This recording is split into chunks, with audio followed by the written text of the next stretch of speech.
Okay, and then Bill, you can let everybody in now. Just help her. You never know who's gonna show her.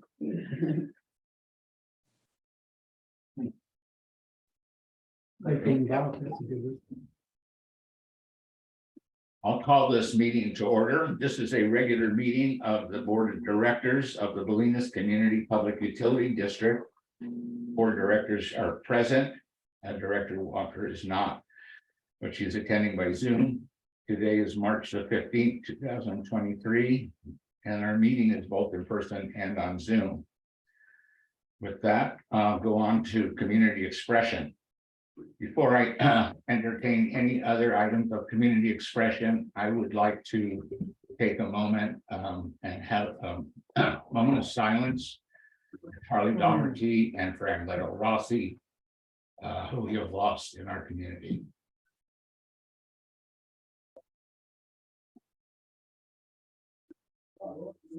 Thank you. I'll move on to the next item of community expression. Is there anyone in the audience that wishes to address the board on a matter which is not on the agenda and for which we can take no action, but for which we would entertain a brief discussion of 3 or 4 minutes? Is there anyone that has an item? Jenny? Jenny Pfeiffer here. I am bringing up the our post office laws and wondering if first, I guess I'm asking if this board has been in any discussions with any other elected officials, because we're sort of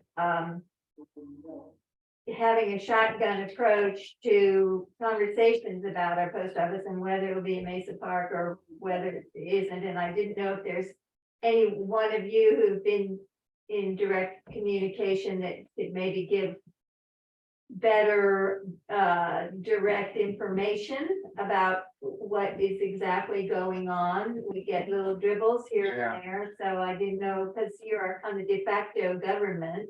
Yeah. So the BCPUD is the title holder to the land that composes Mesa Park, which includes the parking lot. Mark Lukanik of their board has contacted us about if we were open to having Mesa Park enter into a lease with the post office to establish a postal trailer on the Mesa Park parking lot. We said absolutely, we were in favor of doing that. And to the extent that he needed us to participate in negotiating the lease or anything else, let us know. We understand that there was a meeting of representatives from Rodoni's office, Jared Huffman, and also the Mesa Park board. And unfortunately, apparently there was nobody from the post office. So it's hard to negotiate a lease if the lessee is not there.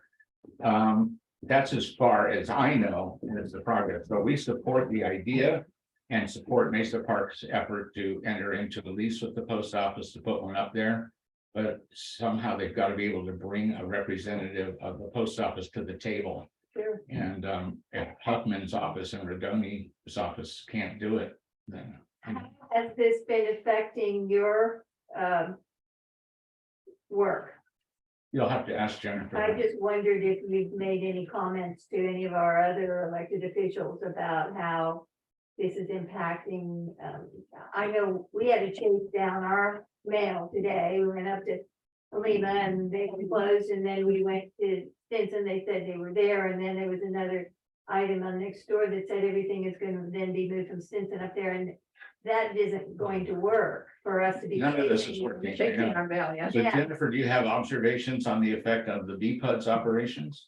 Well, first I can comment that for anyone who didn't attend the community meeting last week, there were some poignant testimonials about the impact on people, very negative impacts on people, on their medications, on important legal documents and so forth. And so I think that was very powerful. I know Rodoni's office was there. I believe Jared Huffman's office had a representative there. And I believe I also saw the post office on the Zoom. They were on the Zoom. Yeah. And from the standpoint of the BCPUD, of course, you know, just massively inefficient to need to use staff time to go a 45-minute trip to the post office, and you know, the same kind of inconveniences that other people are experiencing for sure. Yeah. And inefficiencies, and you know, so that's what I can say. I mean, we're just at the forefront of it, and I think Belle, along with a lot of other people, went the other day and it was flooded and, yeah, so. And the same as. Anyway, we're as supportive as we can be to get that as an alternative, but I'm not sure we have any power. Persuasion. I'm thinking that maybe, I mean, we have this online group. Yeah. But it doesn't hold any weight in terms of actually, Right. and this is, I was thinking it would be, have a little bit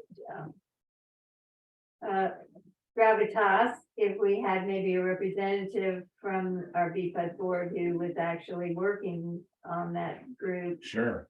So, Have we ever written a letter to the post office directly to complain about this situation and the proposal? No, Okay, I think maybe we should do that. Just as a big customer, don't you think? And CC to every representative yeah, Yeah. So we send it, I guess, to resident the down. postmaster or whoever is in charge of this region, you know, Yeah. a labor bureaucity. Yeah. And you're right, and CC every elected representative. Does the board, we all agree to do that? that website does have and link you to that information about all the people who, all the players or. All right, so Jennifer, you'll draft as strong a letter as we can send about the adverse effects of it's having on us and how we've made a proposal that's reasonable and they should do it tomorrow. Yeah, but if we're gonna be flooded out, we need an emergency. Oh, yeah. Like they could bring in an emergency. Yeah. All right, any other community expression items? Thank you. Jack, is that where I would fit in? I think it is. Okay, this is Don Murch. And I've been approached by Nina Rosenberg, who lives at the end of Queen, where the cliff is subsiding at a pretty fast clip. And it turns out that the drainage up the road above her on Pine Road has been blocked by poor maintenance.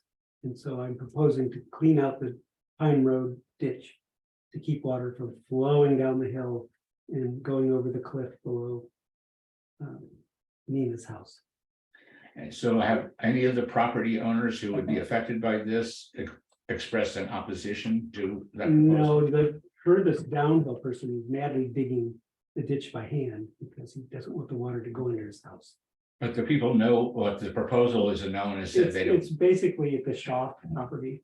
In the Shaw, both Sally Shaw and Bill have passed away. Yeah. And the land is passed to their daughters. And one of them lives there, Robin, and her boyfriend is Doug somebody.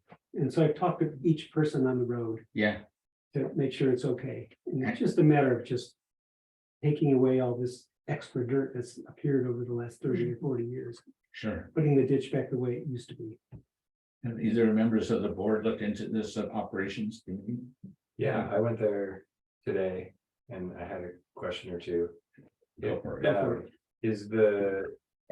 Where is the water going now? So the ditch will be reconstructed on the east side of The Pine, east side of Pine. and then it kind of just heads It goes south. down into a giant mess of pampas grass. You can't really tell where it's going. And ultimately, of course, it's going over the cliff. But Yeah. all the properties that go out there up the end of Pine and along the old Ocean Parkway are unoccupied. Yeah, It's a okay, big brushy hillside.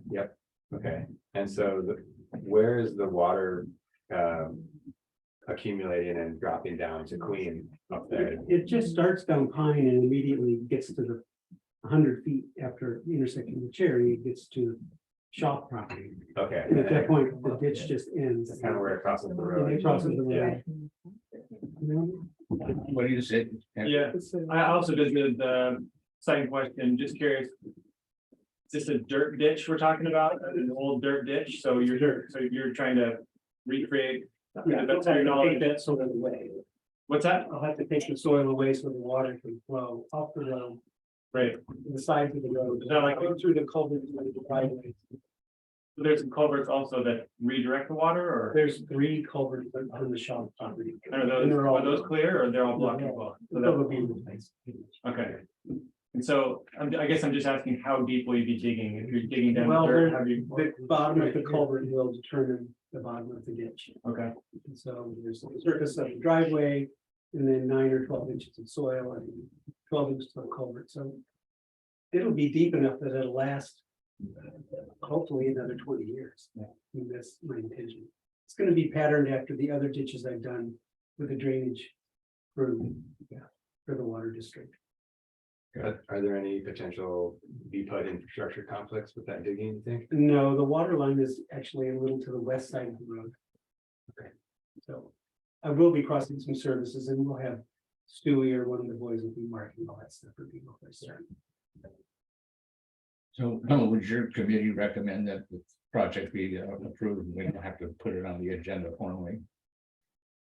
I think so. We're sort of taking your word that you've talked to the neighbors downstream, so. Above and below. And this is generally a maintenance issue. It's not, you're not constructing anything new, so. Nothing new, so it's maintenance Yeah, I of would, an existing project. I think it's a smart project. Yeah, Okay. keep the water flowing. Yeah, So downhill. there doesn't appear to be any opposition from anyone in the audience, and the board is supportive of it, so I think you've been authorized to do it. Thank you. Thank you. All right. There's actually technically no authorization needed because it's repair and maintenance under ordinance 30, so there's no permit required. Right, well, this is just, to clarify that you have brought it before the board anyway, and the board is, Good old ordinance 30. okay. This one's covered. All right, Thank you. Okay. thank you, yeah. There any other items of community expression, people wishing to address the board on matters now? So hearing none, I'm gonna go on to item 4, which is the manager's report, and has a list of several matters, so Jennifer, take it away. Sure. The first item is an update on the status of our water supply. As of March 13th, so as of Monday, we had received 31.74 inches of rain.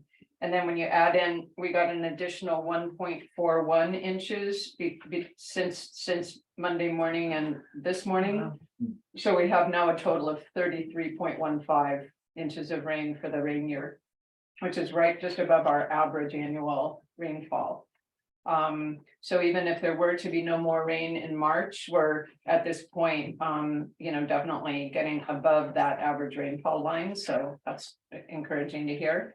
And for the first time in several years, we're showing on our historic rainfall that we're getting above the historic rainfall line and below it for the last 4 years.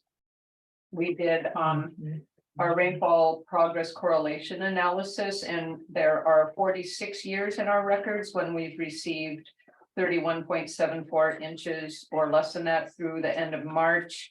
And then basically, when you look at those years, there's been a minimum, there's been a maximum annual rainfall of 34.49, but a best fit of 35.38.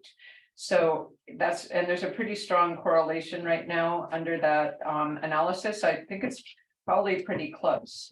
So we're right around 33 and can expect to get another couple of inches anyway. At least that's what we're predicting.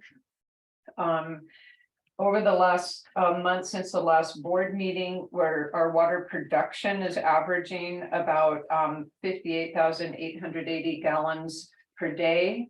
And that's an increase as compared to the last month when I gave you these figures. But we did have the treatment plant off for 5 days during the last reporting period. So that, it just kind of affects whether we produce water for a couple of days or not. We do typically turn off the treatment plant during major storm events. So that's why in January, and then again, more recently, we've had the plant off. Consumption during this time is averaging about 60,652 gallons per day. Is right around where it was last month.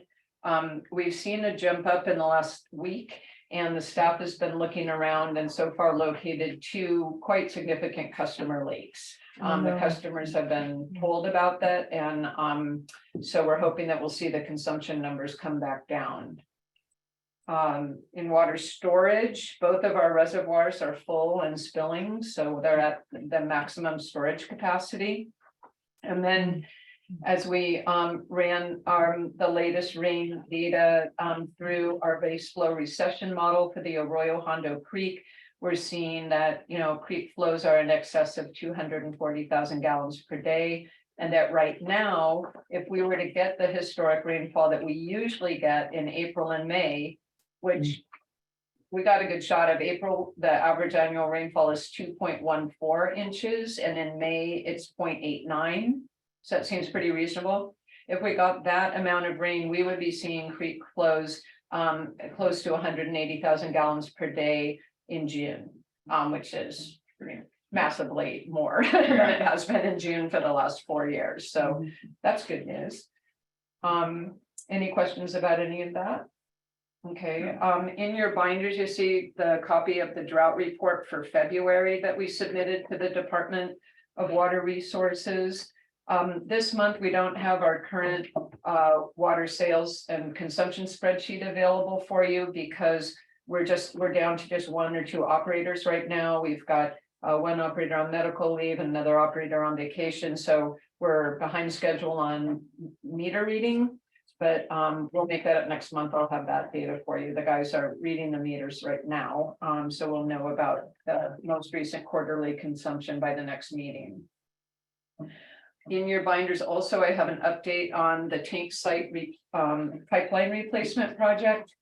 Our engineer, Alan Richards, a Stetson engineer, has prepared updated plans and specifications for the project based on staff's review of the preliminary plans and comments that we made during a discussion with Alan about that project. And some of the changes are detailed in his cover email. And we also have revised the pertinent dates about how we're planning to implement the project with which may need to be adjusted a little bit more given our chief operators out right now.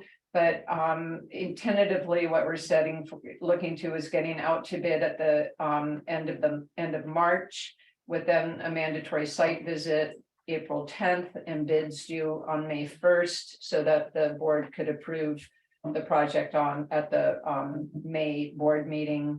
And we'd be looking at then getting the documentation from the contractor together with a notice to proceed anticipated at the end of June, with giving 90 days to do the project, so finishing by the end of October. This may move by 2 or 4 weeks, depending on staffing availability. You guys have any question about that project? Question, are we doing any other work on that tank while it's empty? Any kind of retrofitting or like the other tank, or? The tanks are not empty now, they're filled back up, but we did. I assume it'll be empty for this project. Nope. It won't. Nope. Okay. One of the reasons we drained the tank, the west tank, was to inspect it and also install new shutoff valves. So both of those tanks can be isolated. We're going to have bypass piping basically. Well, it's kind of staged to be getting water out of the tanks through alternative piping while it's being replaced, and then hooking everything back up. Okay. And then the next project after this is to retrofit the west tank. Okay. So, and then throughout that, it'll be empty. Yeah. That was the case for our east tank. We operated just with one, storage tank in operation for months. I mean, I think a year. So we know we can do that because we have about 440,000 gallons in each tank. But, it's a lot more comfortable to be sitting with twice that amount in storage. Okay. Yeah. Thanks. Sure. A brief update on our groundwater wells project. This is a project that we have submitted, and we received approval from our regulators to add 2 existing groundwater wells in the district into our water system as temporary sources of emergency water. And we have finally received the draft funding agreement from the Department of Water Resources about 2 weeks ago. So with our engineer and consulting hydrogeologist, we're reviewing that. We actually have to write a lot of it, as it turns out. And so we're working on the narrative to fill in. They kind of give us a template, and then we've got to install all the specifics about our project. So we're aiming to get our comments back to Department of Water Resources in the next 2 to 3 weeks. And we also finally have a meeting set with the county planners next week that we've been asking for quite some time, to discuss whether there's any permitting issues that they want us to, if there's any permits they want us to get for this project. But we have all the approvals from the regulatory authorities and the funding authorities.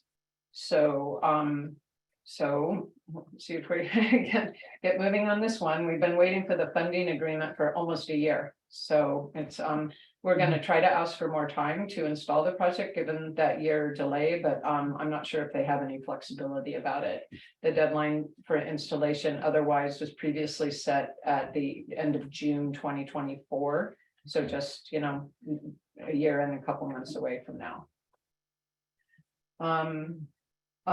With regard to my update on potential project to remove eucalyptus trees for use in connection with the salmon habitat restoration project.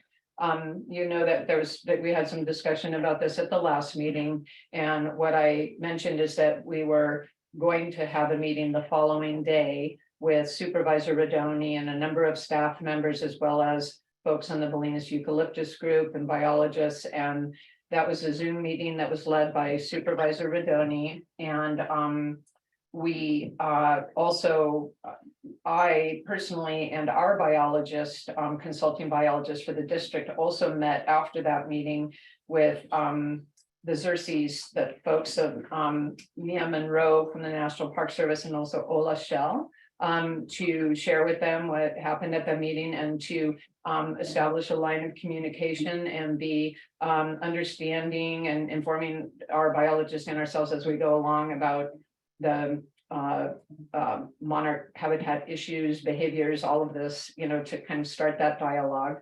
And we during the meeting with Supervisor Rodoni, there was a lot of discussion about the Bolinas eucalyptus project and the emergency nature of the concerns of the folks leading that project. And they certainly did a very passionate job of making a case for why they believe that an emergency permit would be warranted, given hazards that have happened and the storm events. And the county folks definitely listened to that, but also made clear that actually the emergency exceptions that they are bound by under the Coastal Act and Local Coastal Program are very, very limited. And they were going to need to go back and look at whether they felt that it would qualify as an emergency project or not. And they also made clear that even if it does, you have to essentially do all of the same work. It doesn't sort of leapfrog you over requirements to do biological assessments or get the required permits. It just kind of lets you do the work at the same time as you're getting all those things, but it doesn't, they didn't give a lot of detail about that, but made clear that it was not at all evident to them that the necessarily would qualify as an emergency project. And I think there was some effort to understand whether it could possibly be exempt from permitting altogether. And at the end of the meeting, Supervisor Rodoni said that he was going to go back and they were going to have some internal discussions, you know, articulate and be able to convey to us or everyone, all concerned, what is needed for an emergency permit, whether to remove some or all of the trees of concern, including those on BCPUD property and on other properties. And if so, how to approach the Coastal Commission and whether there was any route of moving more quickly, you know, on an independent track or on an independent track for the marine water salmon habitat restoration project. So I had asked Supervisor Rodoni recently if he had any update from that, and he then sent an update out last night to me and to the Bolinas Eucalyptus project, explaining that he said, we're not in a position to decide if an emergency coastal permit is available. Early indicators are that it won't qualify under our emergency coastal permit policies. The decision and process will need a biological assessment as a next step, which then might inform the remainder of the permitting. And he went on to say that, emphasize about the emergency permits require all the same work as the regular permits. And that he said a concern of his was whether there would be funding for the project, including the restoration plan. This is all again on the Bolinas Eucalyptus project, which is a much larger project. So then that's kind of the big picture that way with regard to the much more limited project that I'm updating you about in terms of the salmon habitat restoration project. I've talked with both our biologists and also with the Marin Water representatives this week. And Marin Water was involved in this call with the big remote meeting I just mentioned with Supervisor Rodoni. And Marin Water remains interested in working with us on a joint project to obtain the eucalyptus that they need for their habitat restoration project from BCPUD property.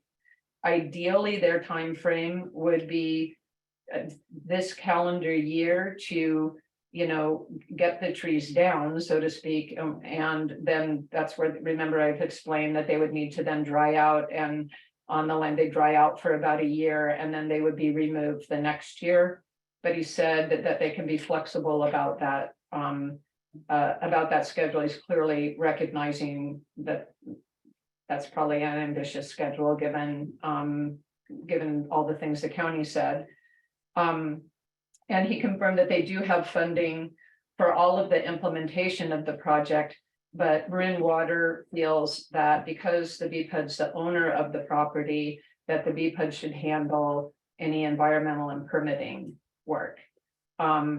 So the next step here really, I think, is for the BCPUD, for this board to decide whether you want to take the next step to ask our biologists to submit a proposal for your consideration, presumably at the next meeting, about a biological assessment of again, this is a more limited Marin Water project, which is we would need the aquatic specialist from Marin Water to identify exactly which trees that might need to be adjusted depending on the biological assessment. If, for example, if they were trees that the biological work showed were in environmentally sensitive habitat or monarch habitat, we would then need to iterate that a little bit and select other trees, and or the Xerces folks have suggested that it can be possible to get funding if you are removing some trees from a habitat area. If you replicate the habitat area in another section of the grove, they often can actually provide funding for that to do that's all I know. I have not dug into the details. That's what Mia Monroe told me on the phone. And so that would be the next thing, is if you would like me to request a proposal from our consulting biologists. That the reason I recommend WRA is that we've worked with them many times on projects in that area, and also they're currently working with us on the bike path project. So there's an enormous efficiency of effort by using people really familiar. And All right, let me check. How do you feel about it? Yeah, I'd like You to. supportive of that? Yes. I am supportive, yeah, if it's required to move ahead with. Can I say something? Yes. After our last meeting, we were told that it had to be the eucalyptus trees, and it occurred to me for the salmon rehabilitation that the salmons always had their trees in the rivers long before the eucalyptus came. So I would like to think about that. It doesn't have to be eucalyptus trees. We had so many trees falling down that maybe we could use other trees. So we don't, I think at this point, except for maybe along Mesa Road where they are dangerous for drivers, for the public, the trees that are inside the land are not dangerous to other people. As long as they are not dangerous, we should not try to cut living trees down. And I think the other thing, I thought I talked with the Xerces Society too. My understanding was that you cannot move a hibernation spot, say, go here now, we cut these trees down. I think I asked Audrey about that, Fusco. She said, no, you can't. That's what my understanding was, different what you just said, Jenny. Well, I think if we get a biological assessment, which we have to do anyhow, it should answer a couple of the issues. Yeah. So, well, I think the board's in favor of going ahead. Go ahead, Pete. Jennifer, I had a question. So the brush that comes down, is that removed immediately while the lawn season? Are they allowed to dry the brush? Because that would pose somewhat of a fire hazard. I believe, yeah, good question. I believe that gets removed and all that's left there is just is The the logs, yeah. 30-foot length of log and but As that's a firefighter, we'd be worried about all that. absolutely, and I'll confirm that. Okay, Dale. Jennifer, did you ask them if, Ilka's question, if other kinds of trees besides eucalyptus could be used? And did you ask them if they could use the ukes that are already down from the last storms? I didn't ask those questions. I think we That- need to, That didn't come up. Would that be part of the biological assessment or not? I mean, I can just generally ask that question if. Yeah. Of Yeah. marine Okay. water. Okay, That's a Yeah. Marine water question. Okay. All right, Jennifer, you want to continue? sure. I think, anyone else, no one else wanted any comment on that? Because I'll move on to it. Next Okay. one. Okay. Then, separately, we also, after the January storms, I had asked, we've worked with, Ray Moritz many times in the past to do tree assessments for us. And, most recently, when actually another big uke went down across the Lima Bolinas Road where he did an assessment and we'd like him to come assess. We had a lot of trees come down here at 270, here at 270 Elm, about, I don't know, a bunch of the cypress over here. We've had trees that look bad at our tank site out on Mesa Road. And then we also want to look at the Ute Grove in terms of whether or not there's any current, immediate vulnerabilities that we want to address. And so Ray submitted a proposal. We just got it. I'm sorry that you got it. I mean, he was trying to get it to us a couple days ago, but he's making clear that his assessment would cover those 3 sites and that the cost of the proposal is $3,110. And so I'm recommending that you accept the proposal so we can get that information and then, be responsible landowners here to remove any hazards. Any objection to spending the money? Senator, right? Seems smart. Okay, And so can I get a vote to approve, we need a formal motion to Yeah. do that. I motion that we accept or proceed with the proposal for tree risk assessment by Ray Moritz.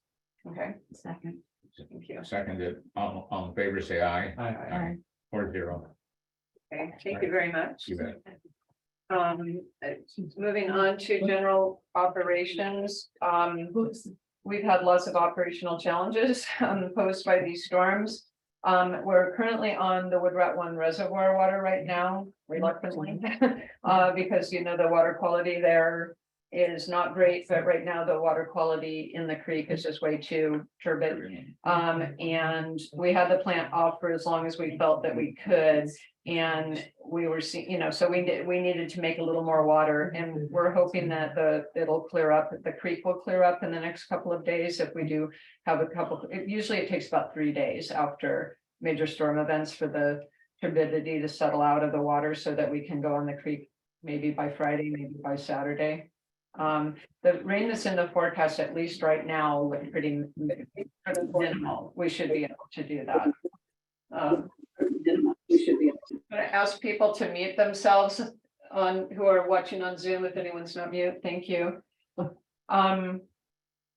So on Wood Rat 1, hoping to move back to the creek.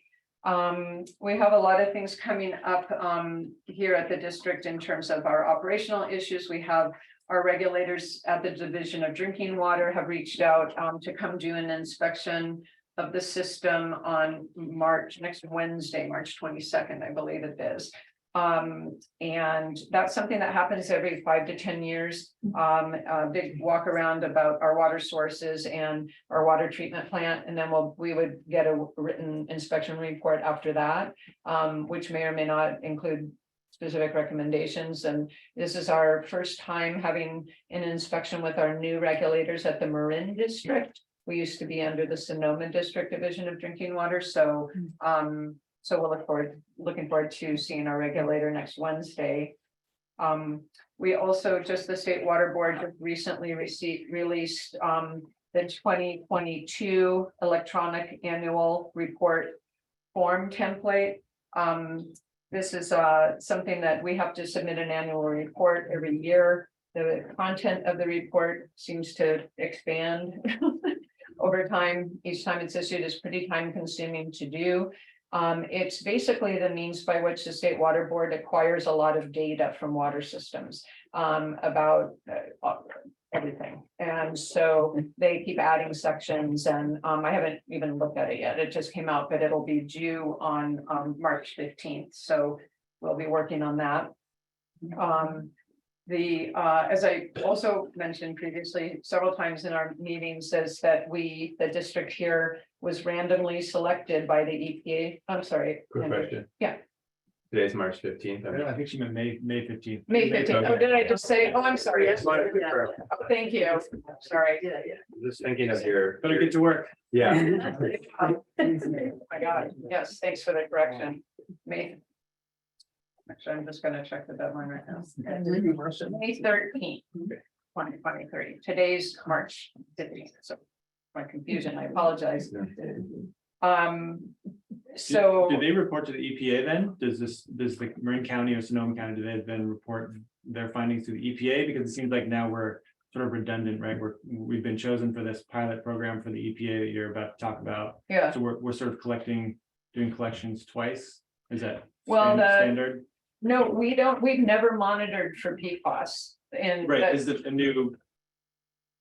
Anyway, I'll let you talk. right, well, what it is that the EPA, has their rulemaking process, I'm sorry, is when they get concerned, when the regulators at EPA get concerned about a contaminant, they have to go through a process in order to regulate for that. And a part of what they do is a lot of sampling and around water systems. So they start seeing results. They, of course, look at the science about the contaminant and decide how worried they are about it. And there's been, I would say, dramatically escalating concern about the presence of PFAS, which, don't ask me to say, it's the forever chemicals in water that are present in all kinds of things like, Teflon and fireproof and waterproof things. And they're concerned about the presence of these constituents actually in drinking water. The problem is that they're very these chemicals are unfortunately a byproduct of our society and are omnipresent. But they need to do the sampling to see what will happen. So our system, we received our sampling kit on Monday. Actually, when we got to the office, our sampling kit was over at the hearsay office in the pouring rain. They had left it here. I don't know when, nobody contacted it, but everything's okay. It was preserved and despite getting wet. And we need to do the sampling next week, and then we'll have then 3 more sample events on a quarterly basis. We'll be sending that to the EPA. We will be informed about the results. And then we are required to inform our customers about the results within 12 months of learning about them. And so we'll figure out how we're going to do that. But it's, either by letters or, we can, but I'm not worried about doing that. But that's essentially what the requirements are. And then this is the first year of sampling, and they're sampling thousands of water systems, large and small. And then they will get all that data, and then that'll inform their rulemaking process. You may have said this last time. Are they sampling both water coming in and processed and treated water, or just water that's going to the customers? Yeah, only treated water. It would be so cool to have both anyway. Yeah. It's hard to tell too, like, is it in the raw water? Is it as a result of the treatment process in terms of contact with something in the treatment plant? Is it, and the finding PFAS, in rainwater and ocean water. So it's these chemicals that are present in extremely small, they're omnipresent, and also they're concerned about it at extremely small levels of detection. But they're limited by the technological ability to remove them. Right now, the technology doesn't actually exist to remove the chemicals beyond a certain level. But I'm sure that'll be something that will be worked on. But Go ahead, Pete. They're finding that these forever chemicals are often produced in the process of treating the water. That there's a chemical reaction that says that, and the end result is these chemicals come out of the end. It's been in the news a lot lately. yeah, well, it's kind of, it'll be really interesting to be at the forefront, literally, at the forefront of this process, because we were selected and we're in the first round of the sampling. So, Yeah, let's see what it produces. yeah. Did that answer your question? Yeah, thank you. Okay. We also have ongoing our lead service line inventory. This is a requirement that we look at all of the service lines in the water system by October of 2024 to confirm what the material is on the piping going into the customer's home. And that's, as you remember, we approved, we're going to have this internship with Nick Marcotte will be helping us out with that, helping our staff. And there's a listening session that the State Water Board is doing about that on April 4th that I'm going to try to attend. And there's a summary of what they're going to say about that in your board binders. I also put some materials in your board binders about various grant programs that we're starting to look at to see if there's going to be some opportunities for the district to apply for funding, particularly for pipeline replacement on the Mesa. That's one of our top priorities. Just quickly on the sewer side of operations, we're continuing to experience as I&I, the infiltration and inflow into our sewer system during rain events. And, we are maybe regrettably having to move to an enforcement phase with our customers who have not made their repairs. And basically our enforcement process is to turn off their water until the repairs are made. And so obviously we don't want to get there. We've given a lot of time, but and I know it's hard to get contractors, so we'll re-engage with the customers, but we've really got to get these laterals fixed. We had about 80,000 gallons going through the system. I'd like to speak to that again because we talked previously about how we're going to get this done and about the carrot and the stick and all of that. And so I think that there's another stick too, hopefully that we can use, which is rather than turn off their water, is it possible for us to do the work ourselves to correct the problem and stop the water from coming into our system and then bill them for that, and if necessary, put a lien against their property for that cost? Because I think that turning off the water doesn't really do directly what we want to accomplish. It's a punishment for not doing it. And I think that if our goal is to stop this infiltration of other waters coming into our system, either they're going to do it and pay for it, or we'll do it and we'll initially pay for it and then we'll collect it from them. And I would like to suggest that as a alternative stick that we give these people, and not much more time because a lot of them have had months to deal with this, and they're kicking the can down the road because it doesn't seem to be a real consequence. And so my concern about that is an enormous amount of work for me and the staff. Well, what are we going to do? Tell them that we're going to turn off the water and then we turn it off? Yeah, you go through an enforcement process. I know, I hear what you're saying. Is that- You're saying makes all the sense in the world. Oh, no, we send a letter and we turn off the water. Yeah, we have to have a hearing and everything, but then you turn it off. We're just As opposed to hiring a contractor to do the work and then send a bill. Yeah, and putting a lien on and then chasing the money. Well, no, we wouldn't be chasing it because now we've leaned our claim. It's just, I'm not sure how realistic turning off the water is. And in the absence of a true consequence, these people aren't doing anything. I'm not even sure who we're talking about, but it doesn't matter. They're allowing water to get into our system, and it's costing the district money to deal with all this extra water. And we could avoid it if they would just fix the system. So I'm getting tired of it, actually. Yeah, no. Go ahead. Wouldn't this intrusion continue to happen whether they were using the water or using? Yeah, no, that's what Yeah. Jack's Creating saying. waste? That's my point. Yeah. Exactly. If you have an opening in your pipe and there's seawater coming into it and turning off your water doesn't matter. Exactly. But the difference is then the property can't be used. So that is an actual consequence. They can't use their house until they deal with it, Yeah, literally. well, if you think that you would prefer to take that route, Well, then. no, I don't like either of any of these. I know you don't, so I'm trying to give you an alternative because we have to address it and make something happen, and we've been talking about it long enough, and I understand the concerns, but I'm not accepting of the status quo, so, and I'll look to the other members of the board, if you guys have any thoughts. John. Why don't you just propose both? Say we're gonna turn off your water, and if you don't do it, then we'll repair it.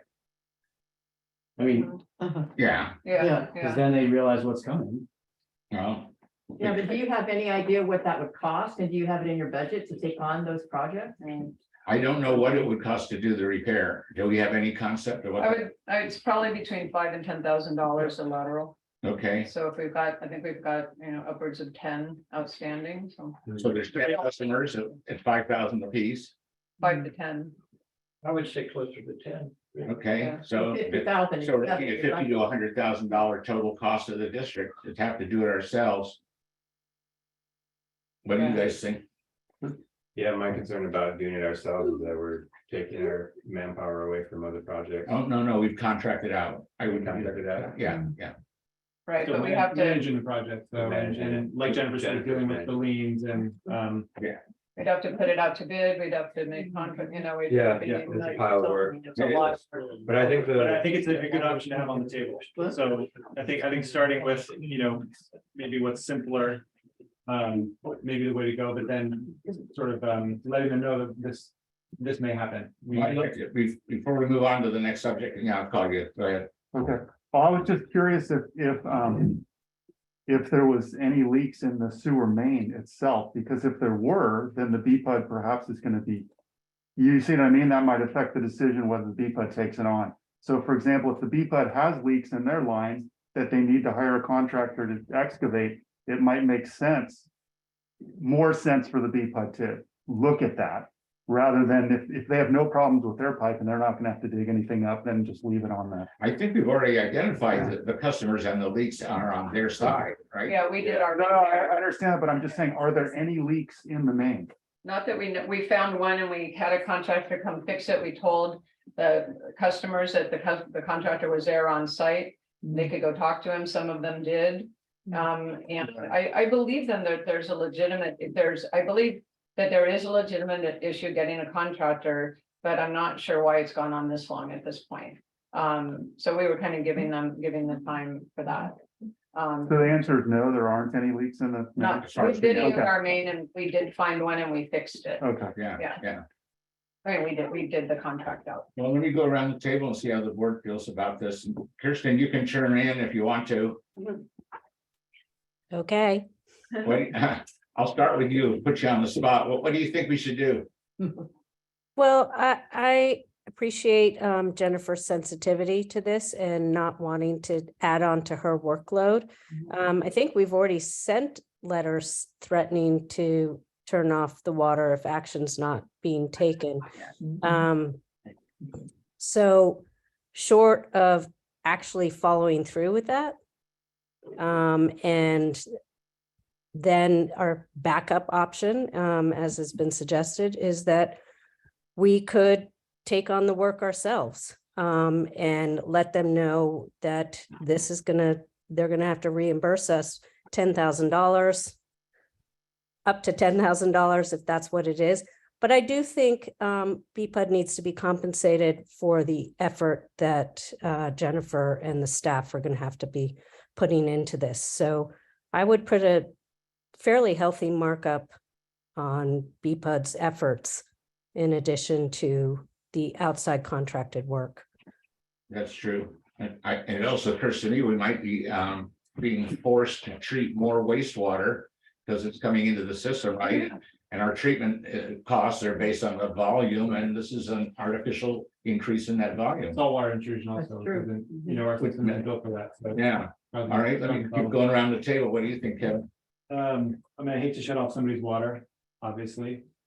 None of us like to do that or want to do that, but it seems like they've had plenty of opportunities to remedy the situation. Seems like the fastest, most efficient course of action. So I think if it comes to that, I think we should do that.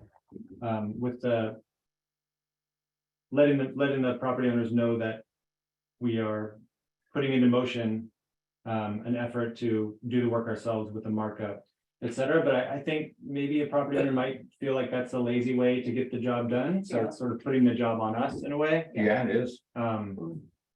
So, you know, what's a few months without water, maybe? I don't know. Maybe that wouldn't affect some people as much as we think. Okay, so would you favor a letter that said both of them, or you just want to start by saying we're going to turn off the water if you don't get it done within X days, and I would start with that. just start with that? Yeah. Okay, what do you think, Andrew? I'm wondering if any of the customers we've notified have written back with the reason for not doing the work. Yeah, no, I'm sorry that I'm not prepared with it up to date, that we've probably heard from half that some are, we have one in contract, but we haven't been told that they're in contract with someone to do the work. We've heard from another couple that they're seeking to get in contract with the same contractor. We've had kind of fits and start, another one or two that have been fixed. They were easy things, like there was a problem with the clean out, you know, the things that didn't require actually going in under the road. And I think we have another 4 or 5 customers who I just haven't heard anything from. And so, yeah. Yeah, Okay, so it's at varying levels, but I could give you, I mean, that's off the top of my head. I feel like I should, you know, have an official update about that. Are we tailoring our responses to each property owner based on how much action they're taking, or is this sort of a blanket? Are we sort of sending this out to all 10? Yeah, I mean, what I would recommend is tailoring it to the situation is that certainly, you know, with the party that is apparently has a contract to but no set work date, I need to get an update and find out and just, you know, be insistent with the other, you know, so that's how I would deal with those people would be trying to get, I need a date certain, you know, give them a deadline for a date certain about when the work will be done. And then with the folks who have done little to nothing, I would recommend moving into, unfortunately, the more aggressive posture about whatever you guys decide. You know, I obviously am way more in favor of the water shut off. But I you know, we'll do what you want. So. all right. So what do you think, Andrew? I think we definitely need to be more punitive. It's not what we've been doing isn't working, so I would support the shutting off of the water threat, and then I think maybe following up with the lien on the property thing, if that is in fact an option. Could we do the lien before the work is done? Can we? No, No, the work has to be done. So Yeah, right, the charge. yeah. What do you think, Grace? Hey, I'm in favor of having, you know, a both scenario, but I'm in favor of letting everybody know that this is the process, bullet points, you know, by this date, we want to have, you know, either a copy of your contractor's firm commitment, or we will be shutting the water off. If work is not done, or we have not, you know, seen evidence, clear contracted evidence of action by this date, then this is the next thing, this is the next step that's going to happen. We have perhaps 10 people. Some of them have already weeded themselves out, you know, because it sounds like there's a third of those maybe, or a quarter of them who are inactive conversation with contractors. So I think that when it boils down to who might actually need us to do it, it's going to be a very small percentage of those. Yeah, that's true. So I think that by letting everybody know the same information, like this is the process, friends. We really are not interested in going to all this trouble, but it's on you to keep us from having to go to all this trouble. Plus, you're doing a good thing for the community and you get brownie points because what's happening now is not good for the whole system. So I just like everybody to have the same information. Yeah. And I'm in favor of having a first this and then that. So give me a time frame. How much time do you think we should give them to get it done before we do something? Hey, Jack, could I clarify? Because I had that same Yeah, question. go ahead. You know, knowing how hard it is to get subcontractors these days to commit, and also knowing how much rain we've had has probably had a major impact, particularly for this kind of work that you're talking about. So I think, you know, to say we need it done in 2 weeks, even 4 weeks may be very aggressive, but I do think we should start to say, if you don't notify us within the next 2 weeks of when you anticipate having this work conducted, we will be shutting off the water. I mean, we've already sent them letters saying, Yeah. Yeah. we're going to shut off your water. No, I think we apparently need to take haven't. action. Really can. Kirsten, No, hold on a second. Jennifer, have we actually sent them a letter that says that? I don't believe, no, I mean, have to go back and look at the, where we've requested, I'd have to go back and look at the letters, Kirsten, but there's a particular kind of letter that we have to send under state law and our own regulations when there is the prospect of what termination of water service. You have to give people rights to protest it and come to the board meeting. So we have not sent that. officially. Okay, maybe we've talked about it so much, I feel like I've seen it in Yeah, writing. yeah, I know what you mean, yeah. Yeah. Uh-huh. So that's, now I'm gonna go back around the table this way, but do you have a feeling for how much time, if we send that letter out, the official, we're going to turn off your water letter, if X doesn't happen within Y time, you have any I think it thoughts? should be at least a month, because I agree with Kirsten that between the rain and the time of year, it just seems unrealistic that. So within 30 days, what they have to prove that they at least have a contract with somebody to get the work done. I mean, if you give them a Does that month, seem that's reasonable? Maybe a notify for like, at least call you first, right? I mean, Make at a least move, want to yeah. call back, like, Yeah. that counts for something, okay, then, that's about that much. yeah, but that's the first one. All right, well, let me get the feeling of. I think 30 days seems reasonable, Jack. Okay, I'm going around the table. What do you think, Andrew? 30 days is good, 30 or 45. Well, Because which is it? I think 30 is with the post office taking. What do you think, Kevin? I'm just thinking about the BPUD meeting, so if we are indeed shutting people's water off, they will. You know, we'll have to have it'll be agendized at our meeting, so if that would, let's just say that happens in May.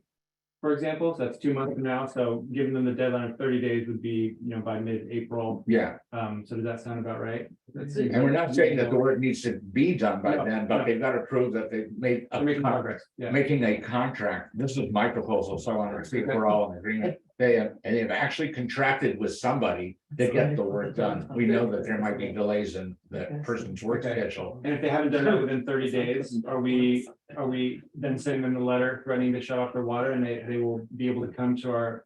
I think Meeting in May? this letter would actually be a threat to turn off the Yeah. water, and we Okay. would put it on the agenda. I agree. Yeah, For something like April, that. on Yeah, the agenda for April. well, the letter would go out now, and the agendized item would be on the April agenda, I guess. But the water turn off wouldn't technically be then. Yeah. And for 30 days after, I think we have to give them additional notice or something. Okay. Yeah, or maybe what we could do is have the letters say that the board has asked for a written report from every customer about this, you know, by the next board meeting Yeah. to consider. So that then it's an agendized item on the board meeting, and that we want to know exactly what steps have been taken when the contract is anticipated, that because otherwise we're going to, you know, commence enforcement proceedings. Yeah. So that it's coming from the board of directors of the BPUD is requesting the following of you, as if you haven't responded or whatever. I'm inclined to go stronger than that myself, but yeah, I don't think it would be, and then you're gonna get an enforcement letter. I think this needs to be the. Okay, enforcement no, that's letter. But do you think 30 days is enough time to have a contract with someone to do this work? I don't know, that's what I'm trying to get a feel for. I mean, Go ahead, Pete. So, being a building contractor. I'm first off, I'm thinking about the county of Marin getting the permits. Just insanely long drawn out process. You're putting people in a position that most people aren't even willing or know how to dealing with the county of Marin. You gotta have an encroachment permit, the whole series of things you have to go through to dig up the street. First, you guys are aware of that. I assume you. Yeah, but the contractors usually get those over the counter. Yeah. Well, Yeah. cause you're dealing with the lagoon and all the, you know. We're not talking- What I'm saying is that you have to give these people a chance to kind of negotiate that part of the thing. Absolutely. But now you put this deadline, I think 30 days is a little strict. The 30 days is just to have the contract. If the person needs time to get the permits and do this and that in order to do the job, but we want to see within 30 days that they've actually retained a contractor to do the job, subject to the terms and conditions that the county requires. That's where I'm coming from on that one. And just so you know, the first round of customers were notified in August of 2022. No, And then another set of customers were notified in December of 2022. Yeah, So there's been a lot of time. a lot of time, yeah. Yeah. So I'm inclined that this letter be stronger and actually say you are hereby notified, okay, under our determination thing that pursuant to whatever that ordinance or resolution is. That if they don't have a contract with some contractor to get this work done by the time of our next meeting, then we're gonna put on our agenda an action item to give them notice that their water service is being terminated. What do you guys think about that? I'm on board with that. I'm on board with that. Okay, yeah. It's 8 months. Yeah, that's what I said. They've had plenty of advance notice. So, all right. I know you're not excited to do this, but we're not excited that this is happening either. So, but it's not fair to the district and Oh, no, I agree. I know it's just another. Yeah. I know. You know, Yeah. okay, All right. that's what, thank you. All right. Sorry. Yeah. By the way, PS 8680997. Yeah, that's right. Glad to tell you. No, I'm feeling pretty strong, mostly as you pointed out, because this notice was given last August, okay? To some, and then Yeah. others in December. And then, all right. Yeah. That's enough. Yeah, So, oh, okay. I vented on that Okay. one. You have to take a vote, Jack? it's not an action item on the Not agenda. an action. item. Yeah, Yeah. but I think I have a consensus of the board of what the letter is supposed to say and put them on notice and, you know, hopefully they'll do it, yeah. Okay, Okay. keep going. Sorry, Jennifer. Okay, yeah, no, I'm almost done. So I talked, and the other thing on the sewer system is that there's a transition to a new statewide order for all sanitary sewer systems, that we're transitioning onto this new order effective June 4th. We have to enroll, all the sewer systems in the state have to enroll under the new order. And there will be a lot of new requirements that updating of our sewer system management plan. And then other things that may well require actually out and out expenditures. But we'll have more, I'm attending a webinar about this next week as well to know more specifically. It's been in the works for a long time, but the order's been finally issued, so. I have a very brief update on the bike path project, which is that well, you've seen your binders, we've received the signed grant agreement that has extended the deadline for that project to 2028. And then we're, working with our biologists on the CEQA process. And we finally now have a meeting scheduled with the county to discuss whether the question of whether it's exempt from additional permitting. There was an original coastal permit issued for the bike path back in 2008. And there was a tentative conclusion that it can probably be deemed repair and maintenance, but we need to get that in writing from the county. And then I'll be submitting a status report back to California State Parks and Rec to that effect. Because of the grant that we have outstanding for the project, we're required to submit quarterly status updates. We're doing a lot of work on the local hazard mitigation plan. There's basically meetings every couple weeks, and I'm working on a jurisdictional profile of the district, a critical infrastructure risk assessment, as well as and there's another document I can't remember, but that we're submitting to be part of this greater overall local hazard mitigation plan. So the work's really in full swing right now, with most of it is going to be concluded by August, because there's an end of year deadline on the update of the plan. So finally, on the Alliance of Coastal Marin Villages, we sent in the Alliance of Coastal Marin Villages sent in a letter recognizing Jack Liebster as one of the senior planners at the county who's retiring at the end of March. There's going to be an event at the county for him at the end of the month that I'm planning to attend, and will be reading our letter at the event, as well as I'm sure a lot of other people. And then I also put something in your binder about the fact that the Coastal Commission seems to be moving forward with its public trust guideline document. I don't know if you'll remember this, but last year, the Alliance of Coastal Marin Villages sent in a comment letter with pretty strongly worded concern about the public trust guidelines documents that the Coastal Commission is proposing, because in our view, it completely overlooked the consideration of coastal villages and communities as part of the coastal resources that are protectable under the public trust. And we pointed that out pretty pointedly and urged the commission to revise the guidelines so that they're balancing all of the coastal resources and not just picking and choosing and leaving out coastal communities. I think I got we got acknowledgements from the Coastal Commission that they received it, but no comments. And then I haven't seen the revised draft guidelines yet, but that's a document by which they could really seek a lot more regulatory oversight that we think is going to be really problematic for coastal communities. I think that is the end of my report, unless there's anything in the binders that I forgot to mention or that you have any questions about.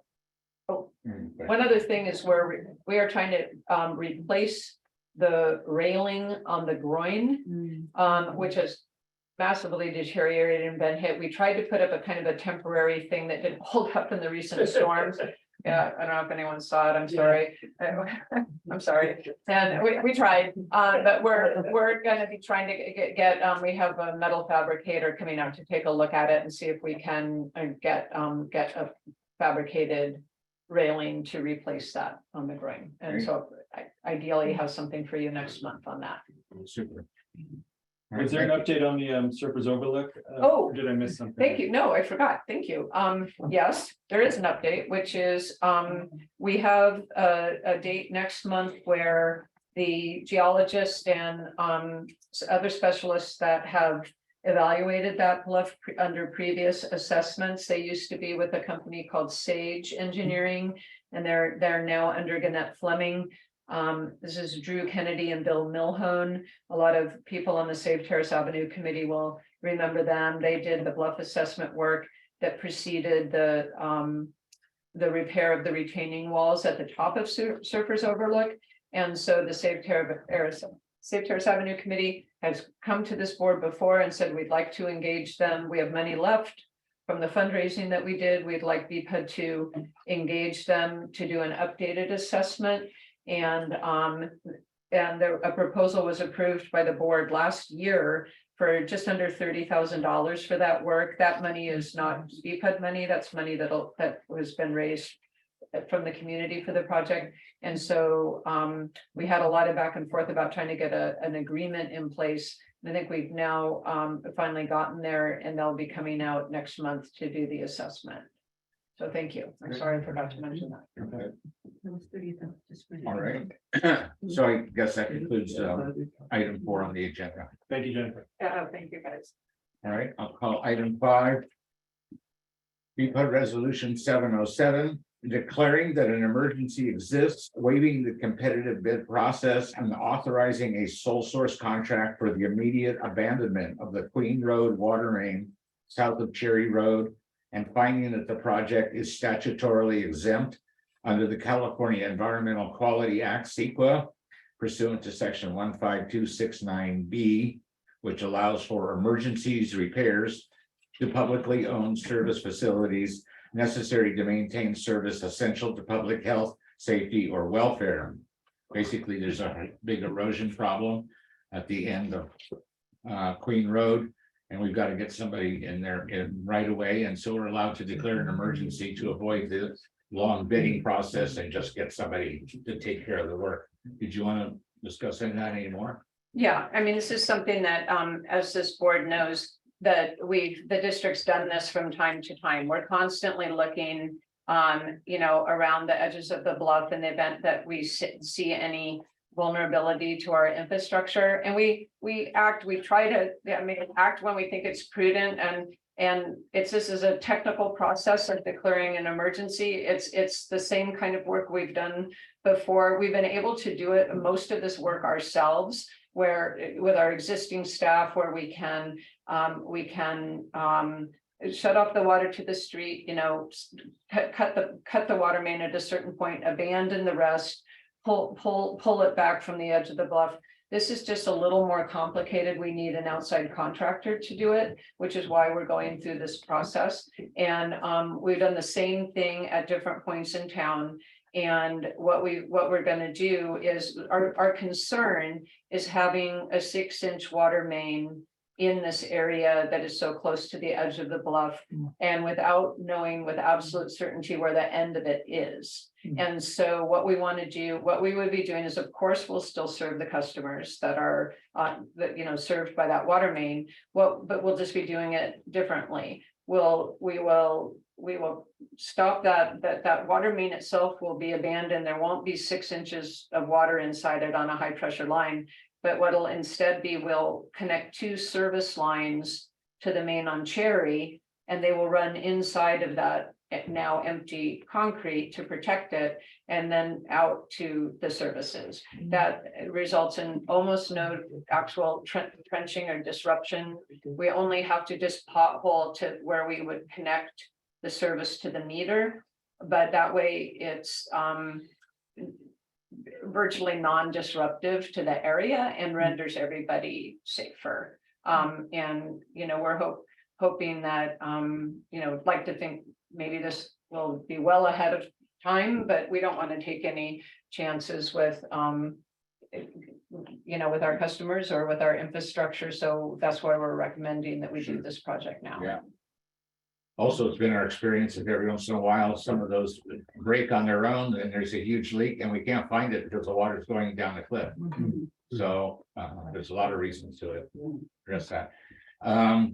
Anybody on the board want to talk about this, or can I get a motion then to approve resolution 707?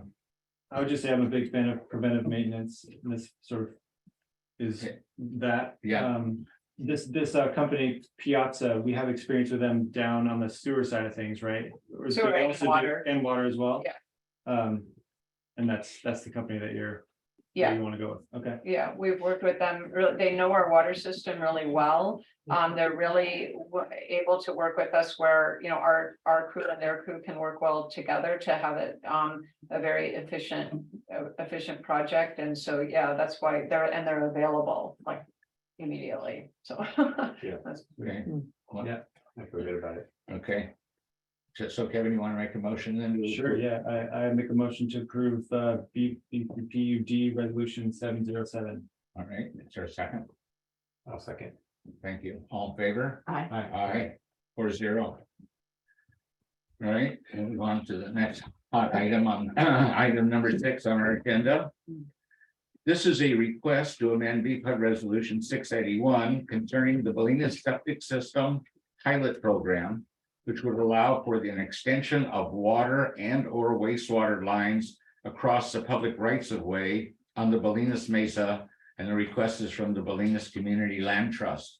So I'd like to start out with some observations about this. This was part of the BPUD's effort to support the Bolinas septic system pilot program. We were asked if we would be supportive of that program, and we said we were to try to help people with their septic systems. And then this request came from the Land Trust, and it has to do with 2 components, which I'm going to propose that we separate out. One component is that we amend resolution 683 to allow, resolution 681 to allow for a water line to go across our public right of way to a parcel on the other side. And a second component of this request is to allow for a wastewater line from a septic system to go across our public right of way. And I would like to suggest that we split those into 2 separate subjects essentially, and have separate votes if in fact we even vote on it. Because I think the BPUD was always being addressed to participate in supporting the septic system. And the request from the land trust to include a water line was, I think, not contemplated at the time we were asked to do that. And so I think that it would be easier for the board to deal with it as two separate subjects. So before we go any further, can I get some feedback from the rest of the board on that proposal? What do you think? I'm okay splitting it off. Yeah. Okay, Andrew? What do you think about that? I'm okay splitting it as well. Yeah, we discussed that last time and it makes sense to me. Good, okay, so Anything then from the Kirsten, second, maybe Kirsten wants to weigh in, or No, I support you in splitting that. okay, so then if we do that, then these are my observations on that. If in fact the vote on the water line doesn't take place because there's not a motion to do that, it would die for lack of a motion, okay? And we wouldn't even be having a vote. If that happens and or we do vote and vote no, my perception is that the second part of this component, which has to do with the septic line, doesn't need an amendment to resolution 681. And this is my thinking. 681 has to do with the transmission of water across the right of way or off a parcel. And this is a request from the land trust for disposing of wastewater, okay? And I don't know that we need to approve, or excuse me, amend resolution 681 at all, if that is the scenario. Because for a long time, the BPUD has allowed wastewater to be discharged off of somebody else's parcel to an adjacent parcel. It's often done by neighbors who help out a neighbor with a failing septic system. In fact, the BPUD owns a few unimproved lots that we've even allowed people to tie into their leach because they don't have a good leach field. So from my point of view, I think that if we deal with it in the order that I suggested, we can dispense with a lot of the expression of concern that a lot of people in the community have, by the way, all very legitimate about this proposal. But I'd be interested to find out whether there's anyone on the board, just to start with, who would like to make a motion to approve the request to transfer this to amend resolution 681 for the movement of water from across our lines or across our right of way. Does anyone on the board want to make that motion? no, I'm not ready to make that motion yet. Okay, I'd like to have a little discussion if we can, if you're finished. yes, go ahead. I think it's important to clarify when we say property, when we say parcel or parcels, and when we say lot or lots. Are these used interchangeably in resolution 681? Because I've seen examples of all three of those words and I'm confused about what we're talking about here exactly. So lots comprise a parcel. Lots comprise a parcel. Yeah. And my understanding of this amendment is that we are running water. This is proposing to allow water lines being run across the right of way, but only within one parcel. Is that correct? We're not adjoining Right. two parcels. Is that No. correct? Right, Which I believe is what resolution 173 prohibits, yeah. adjoining two parcels, but we're not proposing that. Is that correct? Well, yeah, I mean, this That's my reading of it, but well, the request from the land trust is that you could take a water line and run it across our right of way to a property on the other side. but of it's the the road. same property as Even if it's it's- originating. Right, Is that correct? that's right. Okay, I just wanted to clarify that Sure. because Yeah. some of the letters I've read, seems like maybe that's a misunderstanding in the community, so I just wanted to clarify that. Okay. So I've asked Grace if she would like to make the motion, and she said no. Andrew, do you want to make that motion to approve the land trust request to amend resolution 681? I just want to say, I'm in the septic program as a Okay. potential customer. Okay, And so I've been for the last week trying to decide if I should recuse myself, and I feel like it probably is the smartest decision okay, to do that. okay. And so you're not going to take a stand either way on this issue then? You're recusing Am I yourself? allowed to? Well, I think if I separate out the water issue from the septic, then my personal view is you're talking only about amending the resolution for water, which is not part of what you're. Well, my stance on the the resolution as it pertains to bringing water across the street is that there's too many unknowns and too many things that kind of nudge or threaten the moratorium. And I also think the planning department and the county are absent from this conversation. Those are huge pieces of this equation because they don't allow development on lots that don't have a water meter based on our rules. So I would say that this is nowhere near approvable, if that is even on the table, but my sense is that it's like it's too hot to touch. Okay. Kind of. So I think unless a more thorough and kind of refined proposition is brought to us, that I would say, no, this isn't ready to go. Oh, okay. Are you in? I would tend to agree with that. I was just sort of want to see how the discussion played out. I think the way we left it last month at the last regular meeting was that attorneys were looking into the language to make sure that anything we do here wouldn't upset the moratorium. That's my memory of that. Was that accomplished at all? Do we feel like we had resolution with that? I can, first of all, I want to say that I have reached out to the planning department to try to get clarity on this question. Because the question of whether or not you can legally merge lots across a right of way is new to me, new to the district. We've not been presented with that before. And so I think the argument that was being made in favor of this was if the county, if you merge parcels that are all on the same side, contiguous and on the same side of the right of way to enlarge a parcel, that's done regularly. And then people on any parcel where they've got an established primary use, meaning that they've got their home, they've got a water meter, they can have a permitted secondary use at that property. And we've seen recently that permitted secondary uses include ADUs and more than one. We've got at least 2 properties where we've seen a main house plus 2 accessory dwelling units on 1 meter. And if the water use is limited, the BPUD has historically doesn't get into what the county says is okay on the property. If I use this analogy, that's probably a bad one. People, I say that the county said you can build Trump Tower on your lot. We couldn't stop it per se, but we'd say, well, but you get 224 gallons a maximum. And so you have to function your high rise with that amount of water. And so people have to then adjust, they have to decide if they can live with that. And if their planned use that the county would permit can be accomplished with the limited amount of water. And so the difference here, and historically, of course, that transferring water to another parcel that's not served by the water system is prohibited. That would be deemed a second connection. But here it's a technical question of if the county is going to allow people to merge properties across public rights of way and consider them a single legal lot of record. And the county is going to say, we're going to do that. And we concur that your secondary permitted use can be on that other side of the street. That we view that, if they're going to say that, I've asked for the clarification from the planning department. Is this the case or not? And I also contacted, just so that you guys would know, whatever the rules are on that.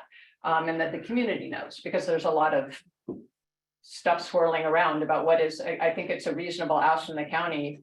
I put it very plainly, that's how I asked it. And then I also talked with the environmental health department, and I asked and spoke with Gwen Bart, and she said I could, say that's who she is. She's received a lot of calls as well.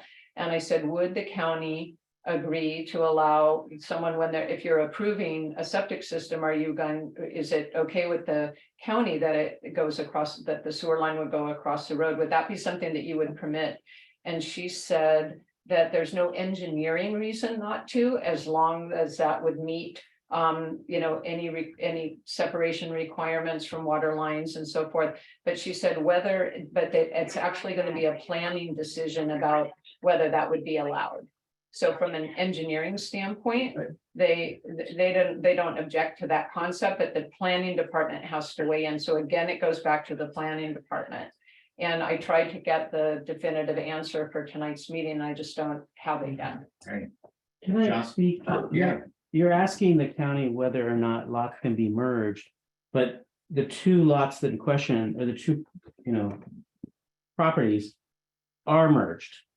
There's not a request for them to be merged. They are merged. We don't have anything directly before the board about anything. This is all theoretical questions. No, I know, but Kevin asked you if you had spoken to the attorney, and your response Oh. was you had talked to the county about whether or not they could be merged. Oh, and I can also report on our attorney, sorry. I'm interested in that, but what I'm saying is that the two properties are already merged, Yeah, but you can't merge them anymore, but that's not Right. what's before the board. right? But that should be acknowledged. You can't merge. Wait, but I just want to make that point. They are Can you acknowledge that, though, that they're merged? So there's not a question of can they be merged? They are merged.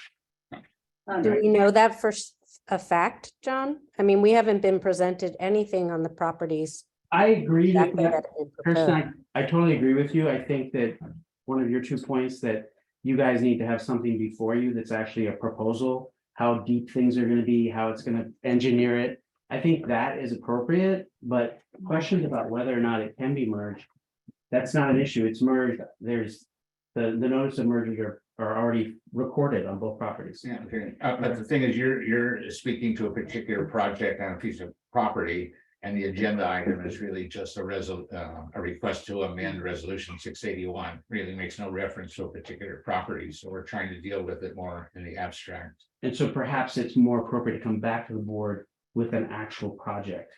Yeah, well, that would make more sense, at least in terms of what you're asking. Go ahead. Sorry, Hugo. Cheryl, yeah, go ahead, share. You can merge properties across the street, you can. And but there needs to be notices of merger recorded. And apparently on one of the projects there is. I looked up both projects, and I can't get the notices of merger, so obviously they must be somewhere. Because they have to be recorded, but I couldn't get them through a public record request. Okay, But it does appear that one is, the other one, I don't have any basis for knowing it's merged. I called the county and so far I haven't gotten an answer. But regardless, you can merge properties across the street. Yes, you can merge them, but they can't. yeah, wait, well, we have people with their hands up, there's somebody on the screen with their hand up, who's that? Gina McNaughton?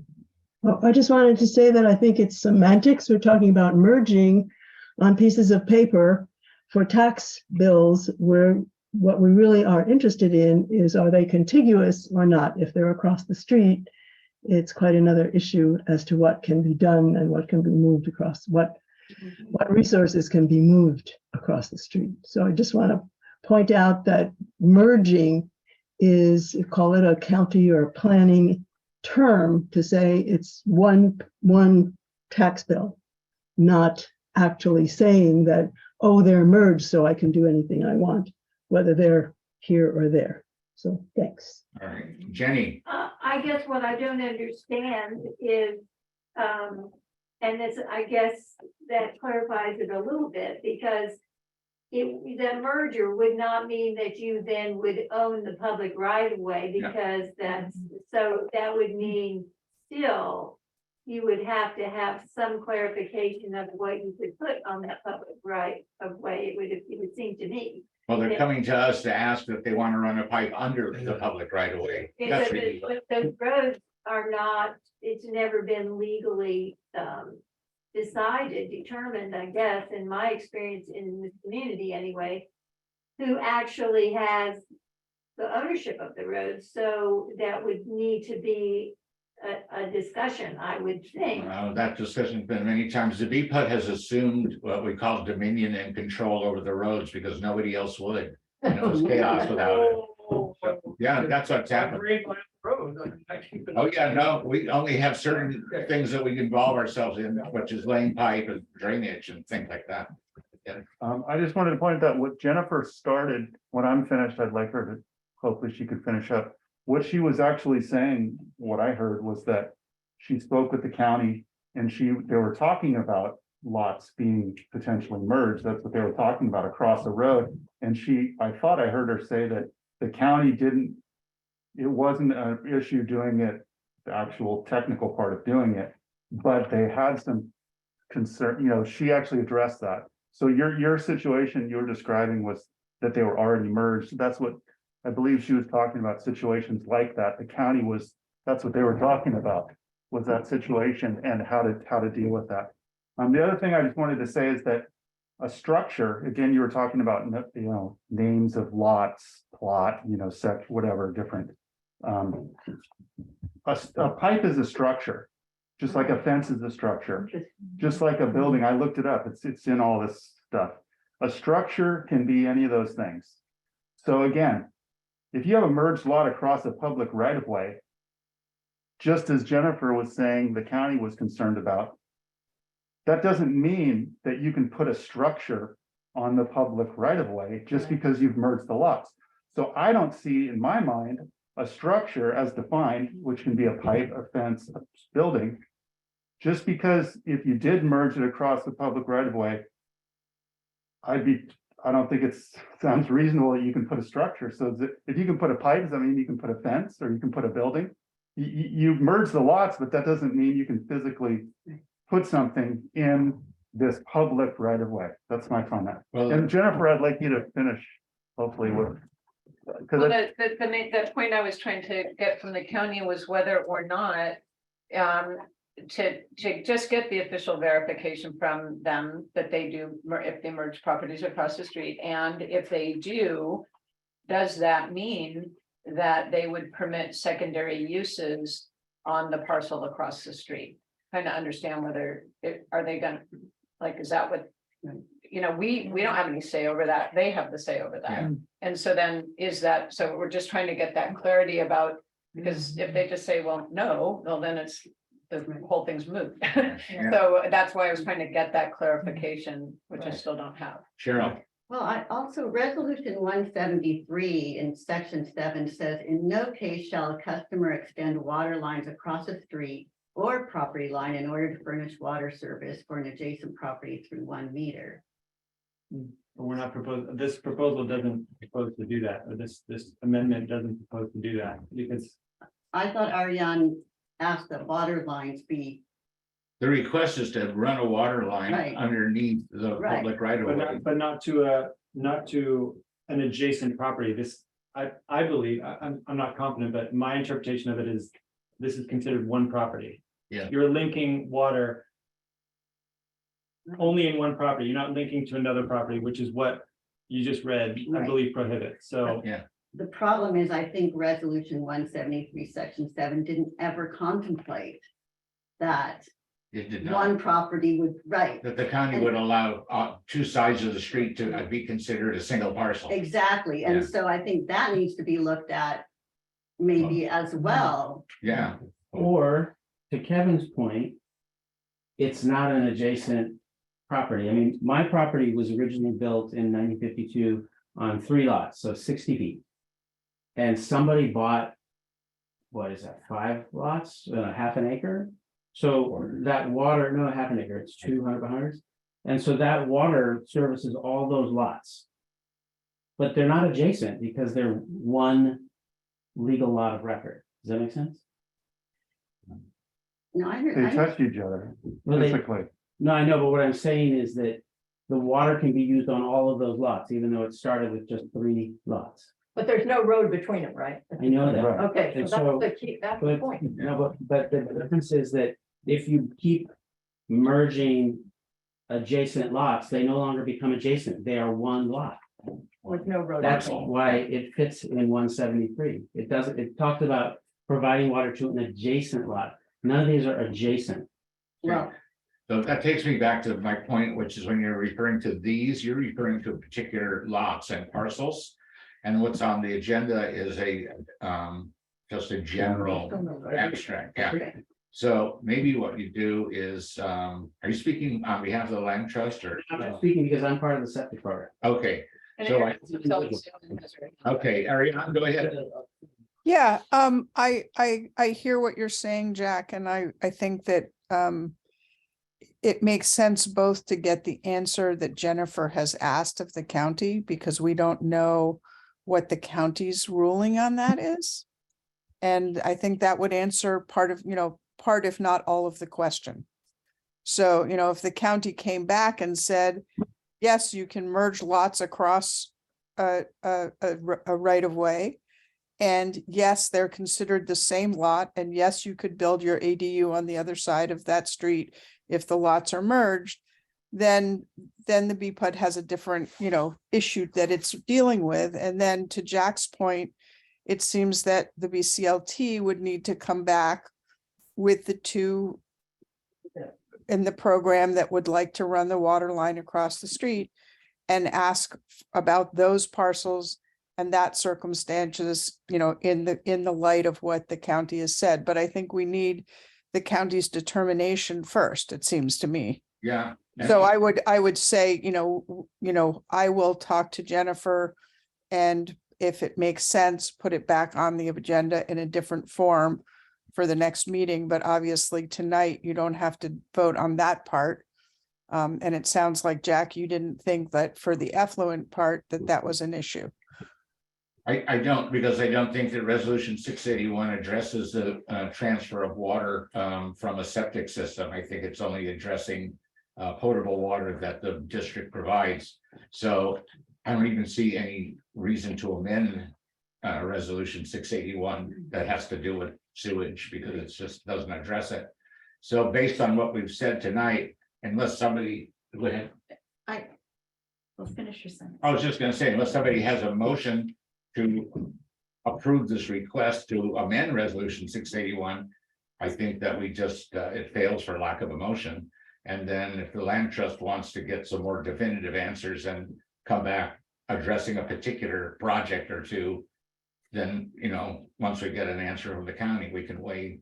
But I think what we're trying to do is not amend resolution 681 in order to accomplish it. Either the status of the county's decision is that this is not two different properties, but one, that would change our view on whether we're actually transferring water. Then we have to talk about the right of way.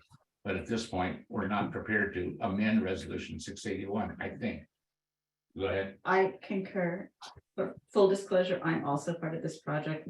My parcel doesn't fall into any of these categories, which is why I recused myself last time. But because it doesn't fall into any of these categories, I'm not recusing myself tonight.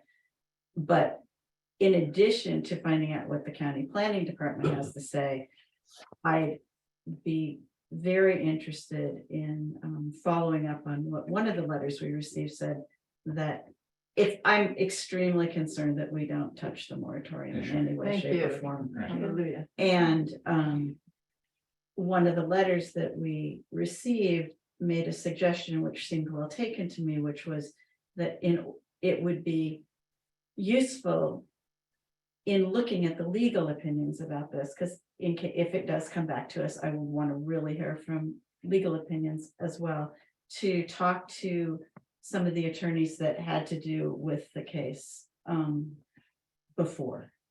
Can't get The PLF suit, you mean? yeah, and that they would be perhaps most conversant with all the nuances. We can go back and look at that letter, but I want to say that out loud because that seemed interesting and reasonable to me, and I would want to follow that up and see if that is in fact a good idea or not. So I'm saying that. Oh, okay. So is there any further discussion on this one? Because otherwise, I think what we're doing is we're taking no action on item 6. There's no motion. And we're going. You do have two hands raised. Beg your pardon. I have one more thing I'd like to talk about also, the deed restrictions. Yeah. There's some language in here about deed restrictions, and I sort of have a problem with they seem permanent, but in my opinion, they're actually not. So I find the language about deed restrictions and, making the ADUs affordable on the deed as a condition for this program, I find that a little problematic. I think some deeds in this country That's actually been taken out of the program, so it's not. Yeah, it's I thought been there was language amended. in the resolution that we're going to be voting on tonight, that was taken out. I think there was proposed for you guys to talk about, Ariane, in terms of what we crafted for them to, for what I crafted for the board to possibly consider. Okay, sorry. Yeah, but that, yeah, I think that I think one of the letters that we received too spoke to that about additional mechanisms to put in place if the board was going to do that, but that's why that language was in there, was a suggestion as a means by which to ensure that it stayed consistent with the purpose of the program. Yeah, and I would just say that at the county level, we've separated the septic program from the ADU program. And the ADU program, per the county's need to develop housing in the county generally, if the ADU is going to be lived in full time, then there is the possibility of applying for a fee waiver through this program for your ADU. But it's not about deed restriction, and nobody is deed restricting some ADU for affordability. People will be allowed to have their family member live in their ADU, their child rented out at full price, rented out affordably. That's a private decision. So just to say that that's sort of where the county is on that piece of it. Okay, Lyndon, you have your hand up. Yes, Go ahead. thanks. On this issue, the water issue, and I agree about separating the water and the sewer issues, septic issue. I think you've got the correct resolution, and I compliment you for getting there. The proposal made by the land trust was, in my opinion, far too broad in its structure. And I think you've gone in the right direction in narrowing it down, both the board and the land trust, to a specific proposal related to particular properties, where the key issue then resolves down to, does this actually require a change to resolution 681? If a determination is made that no change is made because legally and practically it is going to be regarded as one property, starting with by the county, and that the county would be regarding it as one property in terms of putting an ADU across the street, then there's no change in 681. It just goes under our usual rules if somebody had put an ADU on their property, the same property as their main house. So I applaud you for coming to what I think is the proper resolution to this, the water part of the issue. I would like to speak to the septic part of the issue as well when you get there, but should I wait until you get there? No, fire away. On the septic, it seems to me to be much more straightforward in terms of it never involved 681 in the first place. BPUD's regulatory responsibilities under the septic are really very little. That septic is basically controlled by the county. And if the county is going to permit the use of a property for, in terms of setbacks and all the other rules the county is going to apply, that's really a county decision. The only way it comes into for us is this question of it, the septic line crossing the public right of way. It seems to me that the question there also gets narrowed down and made more simple if you've got something that's either a specific case or something much closer to it. So what's required here is that the county approve the plan for the location of the septic.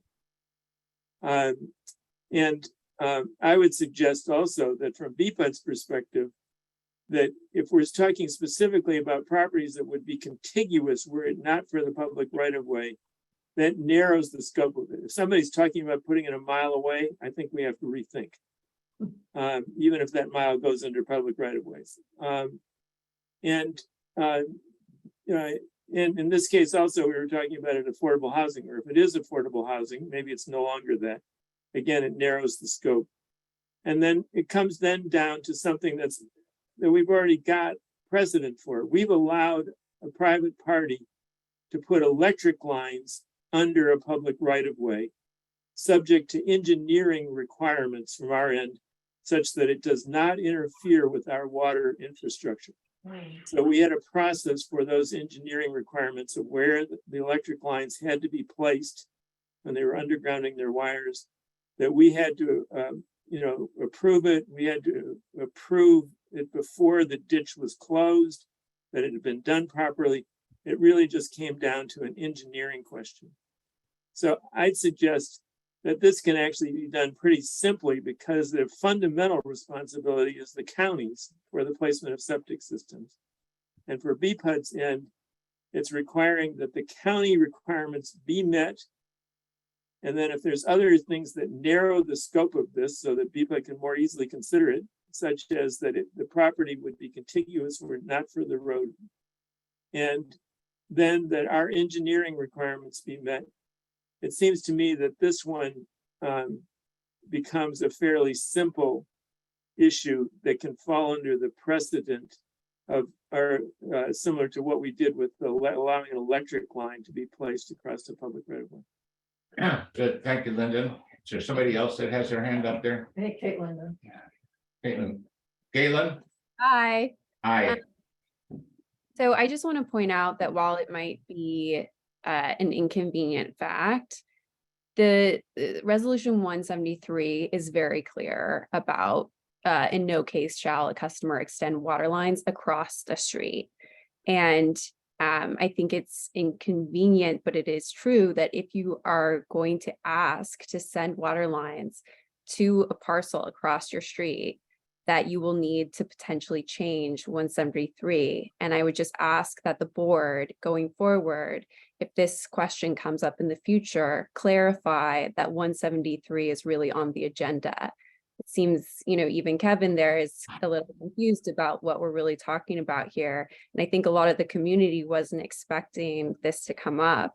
So I would just ask that going forward, you make sure to clarify that.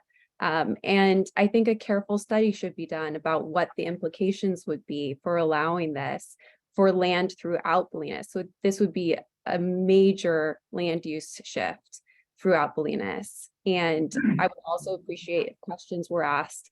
I mean, 173 was, judged to neither be arbitrary or capricious. So, there must be some reasoning in the language there. Why is it there? What does it serve? Like, if we're going to change it, do we understand why it exists? And is it worth changing for one person? So thank you.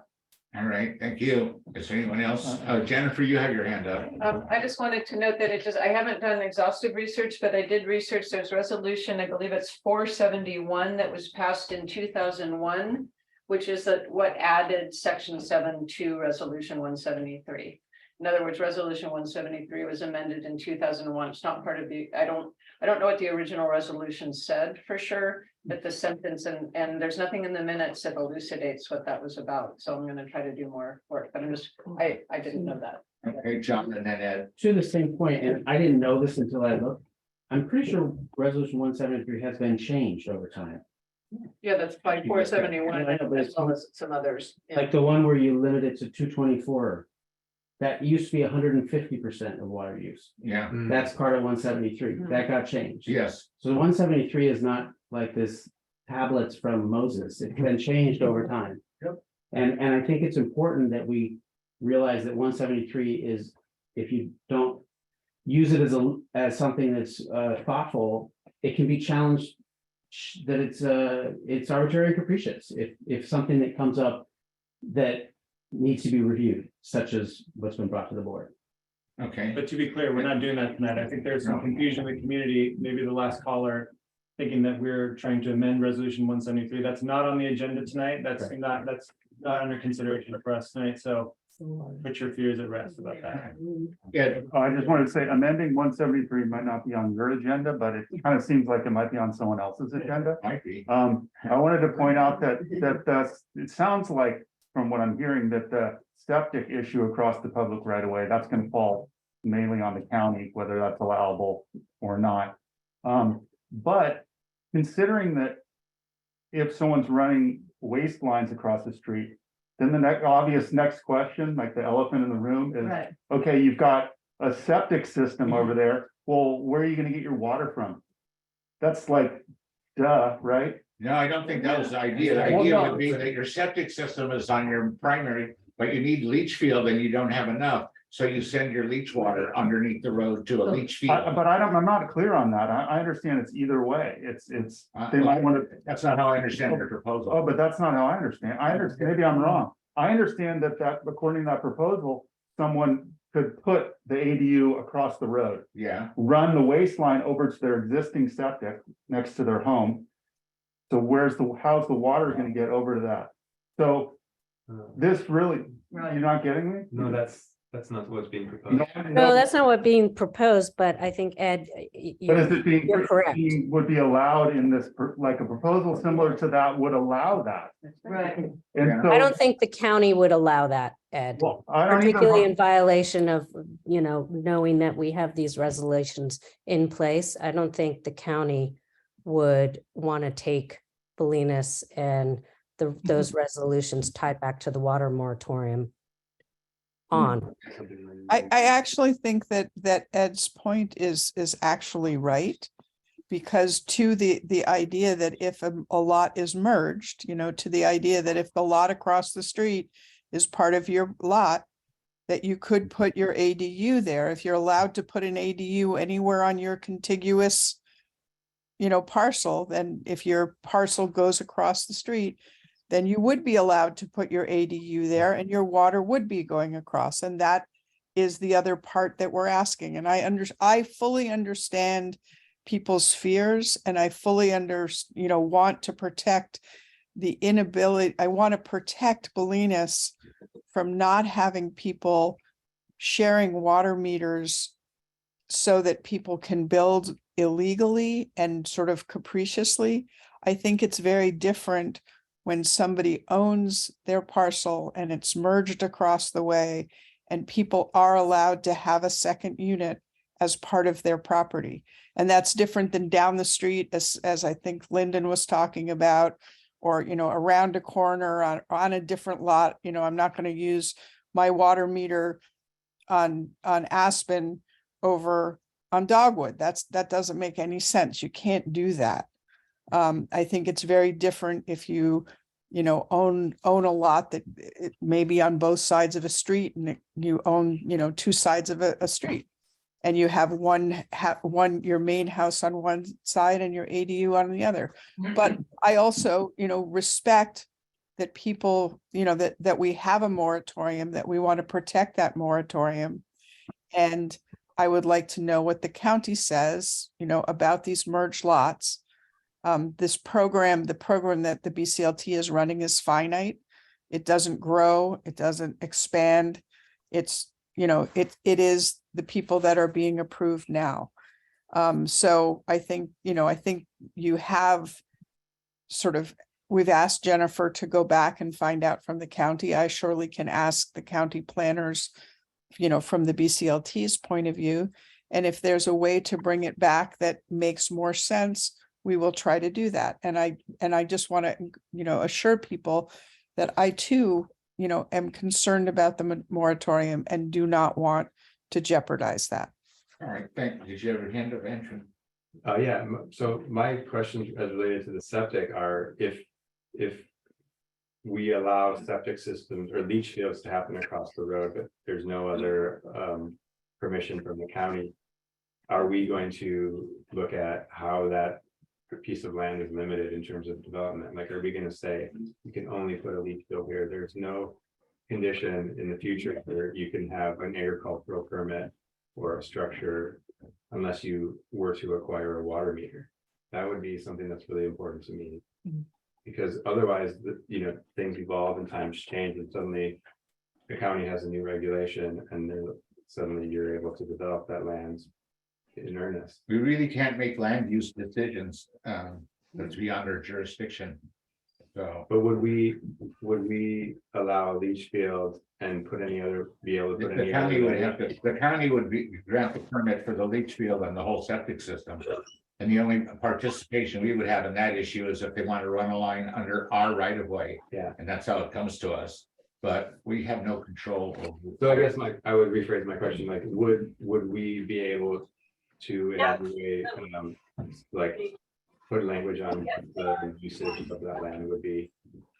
Or is it all planning then? Yeah, I think it is. Okay. Yeah, Ed, Two things. I just wanted to, first of all, thank Ariane for clarifying that. Jack, are you the chairman of the thing? Yeah. Or I just find it interesting that even after all this discussion, the chairman of your committee here wasn't clear on what was being asked here. And I find that worrisome. I also noticed, I can't help but notice that the plan changes. It's like a chameleon. It changes like by the second. It's like, we have all these different proposals. Oh, it's this. Oh, it's that. No, it's water. Now it's waste. Now it's this.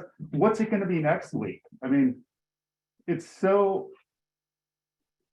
I agree that a plan, like you guys said, come up with a specific plan, because there's so many ifs. There's so many ifs here. It's just, I mean, what's next? It's just every time it's different. And I find it shocking that the chairman, after all this, doesn't even know what's really being asked. That's not really okay. I don't agree with you. We need to have a clear, Compliments. Go ahead, I Jeff. just wanted to say, I appreciate the work that you're doing, Jack. Thank you. And from the land trust perspective, I'm on the board. This is not actually something that the board has talked about. This is part of the septic program.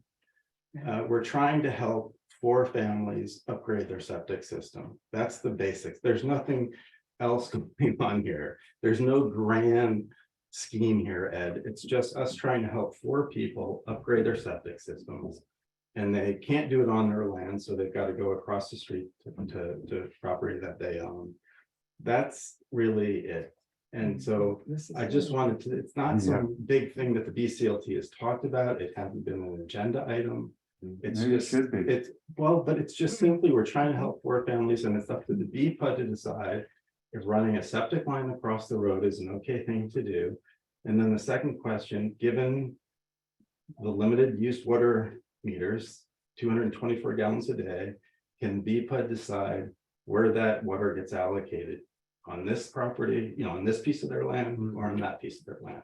That's really the question in my mind before you. It doesn't really have anything to do about affordable housing.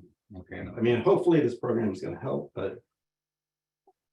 Okay, yeah, Cheryl. Yeah, just quickly, I think, going back to resolution 173, I don't think that, this across the street issue was contemplated. So I think that has to be looked at.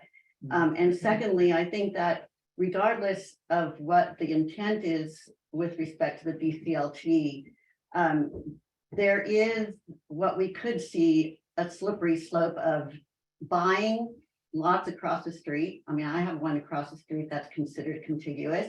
I could then develop it. So regardless is if it's the same owner or not, we're going to have development. Because people can make money, building ADUs across the street, you get your water line across the street, your septic line. So it's not just 2 or 4 properties. We're talking about what the Mesa is going to look like in 20 years. Because there are a lot of empty lots across the street from a lot of people that, a lot of the owners would be happy to sell for, a significant amount compared to what, it's worth. And makes it like we're going to have a lot of development coming up if we allow this. So I do think that resolution 173 section 7, regardless of whether it was, amended later, we need to find out if that needs to be clarified, because certainly it should have said for an adjacent piece of land as opposed to property, perhaps, because I think the idea was we're not going to run water lines across the street. I think at the time that they passed that resolution 173, the county did not allow people to merge properties that were separated by a public road. I recall that for sure in those days. So that ordinance was drafted based on that rule of law at that time. And if and now Jennifer is going to look into it and find out that they've changed their position, then we have to reread our own regulations based on how the county now sees things. But you raise a really good point, and that's, well, and we'll have to talk about that So a little more discussion on this, and I think I'm going to keep moving on the agenda. Jack, can I make a point just about some of what you're talking about? I know that the Coastal Commission SB 9, which allows people to divide lots all over the state for ADUs, does not apply in the coastal zone. So it does not apply in Bolinas. You cannot build an ADU and then sell that ADU separately. Our zoning, No one said that, yeah. No one's saying. no, I know, but that was the implication, was that if you're building Oh, a property across the street. So in any case, the Coastal Commission now has much stricter rules about merging lots.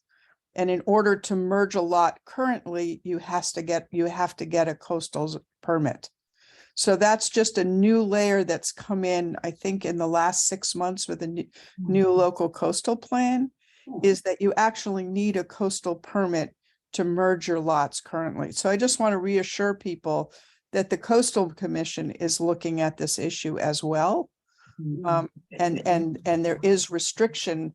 You also cannot build as many ADUs as you want. You can build as many bedrooms as your septic system is permitted for, and you may have a house, an ADU, and if you have an extra bedroom for your septic system, you may have what's called a junior unit. But that's it. You can't have more than that. And the junior unit is tricky, and it has to do with bedrooms. So it's important to understand some of the zoning code as well. Thank you. So there's several people with their hands up. I guess I'll call right across the top. Jeannie? Jeannie or Janine? Well, I'll go take Janine because I got her. All right, thank you. It does seem like a lot of this information is changing. For example, at one point we were talking about deed restrictions. Now we're not talking about deed restrictions. At one point we were talking about affordable. Now we're not talking about affordable. So we're talking about giving a new leniency to property owners, which I think it should be understood that will not be restricted to just 2, 3, 5. Once this happens, you'll be hard pressed to prevent somebody who has property across the street and has applied to have them both taxed on the same parcel number from then putting their, be it their septic system or their leach field on the other side. Whereas even perhaps they could have put it on their own main parcel, but they don't have to. Now they can use their main parcel for something else and move their leach field or the septic across the street next to their other neighbors there. In other words, they can open up their property for other uses when they could have had it on their side of the road. So what I'm saying is you're going to run into a lot of situations, each unique for every property, and it'll be hard to say no when you've said yes to a number of other situations that are not deed restricted, that are not affordable, just because they're on this pilot program. I don't think would be seen as rationale for restricting a wider use. That's it. All right, thanks. Lyndon? Thank you. I think we've got to call it to the audience's attention again that BPUD does not have control over some of the issues that people are concerned about. BPUD does not have control over land use. BPUD does not have control over septic placement. And, it may be frustrating that it's not a local group that controls some of these things, but that is the way it is. You're talking about the county and the Coastal Commission control land use. BPUD has control over water because we provide it, and we've got this moratorium because we don't have enough of it. That's the basis on which the moratorium is done. The giant confusion that led to that case being filed in the first place, the grounds for the case was the legal foundation trying to claim that it was actually land use restrictions under the guise of a water moratorium. And the case, as far as I understand, was ultimately settled in BPUD's favor because it was proved that there was indeed a shortage of water and that the water moratorium was legitimate on the basis that there wasn't enough water. But if your concern is land use, BPUD cannot solve that for you. So if we've got a situation where the way I framed it is both legally and practically. Practically, I was referring to the county's practical implication of land use. If the county is taking a position that both legally and practically a parcel is one parcel, even if there's a public right of way running through it, at that point, that just becomes an easement crossing a property, and it's not going to be up to BPUD to rewrite that law, regardless of what we think the implications are.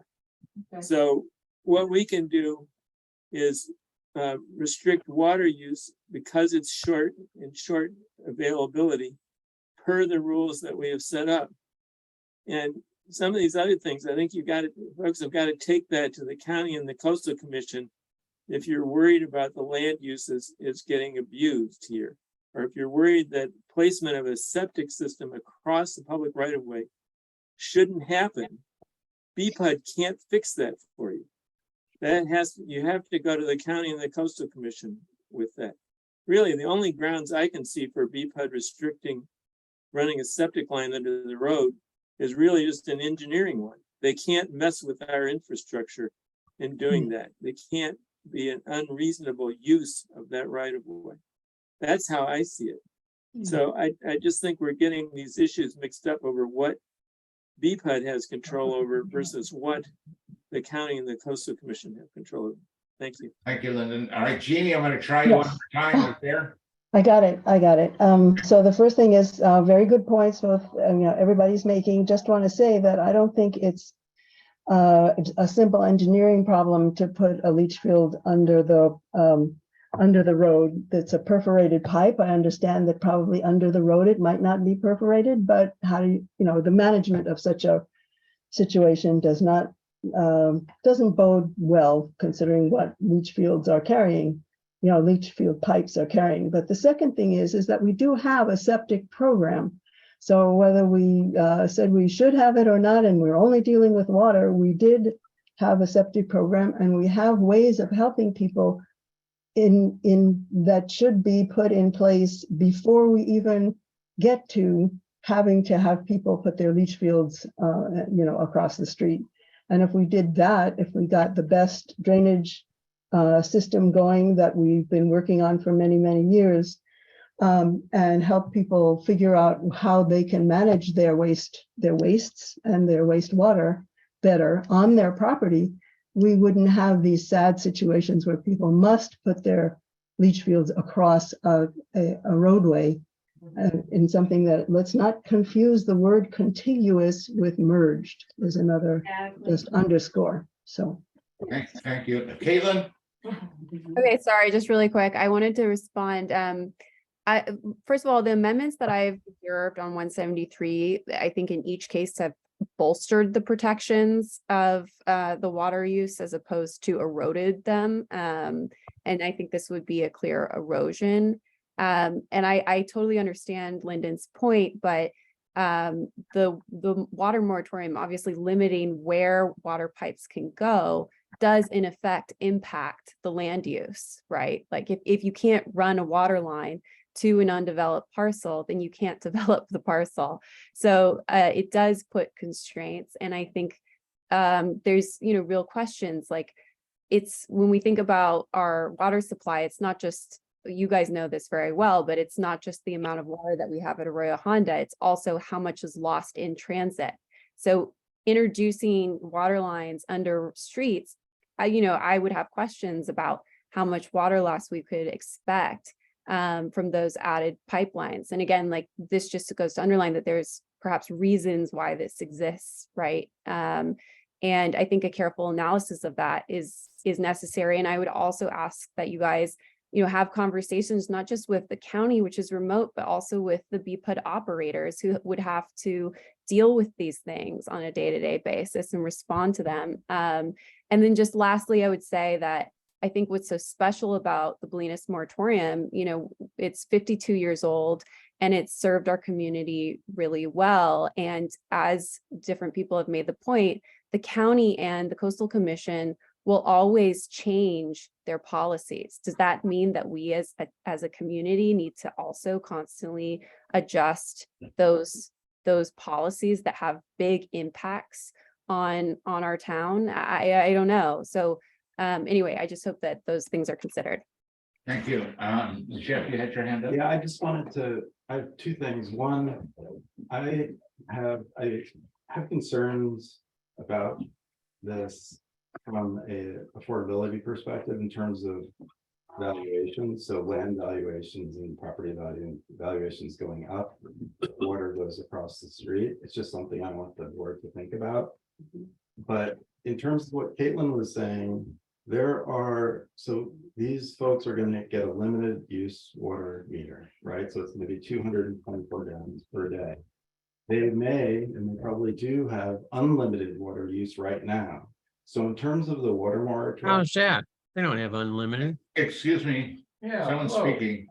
Yeah, they effectively have unlimited. They get a whatever dynamic pricing. The more they use, the more it costs, but technically they're unlimited.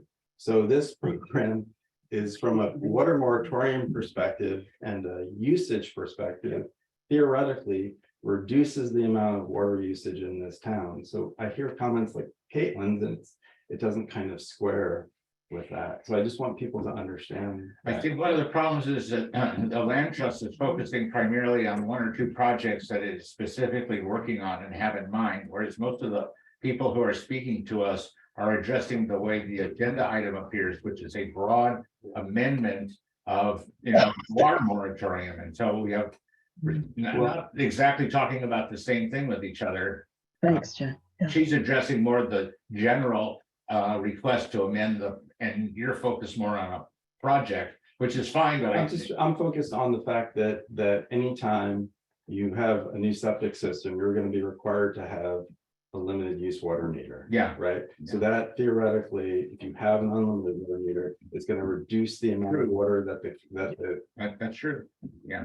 The utility is going to use. So from a water moratorium perspective, it's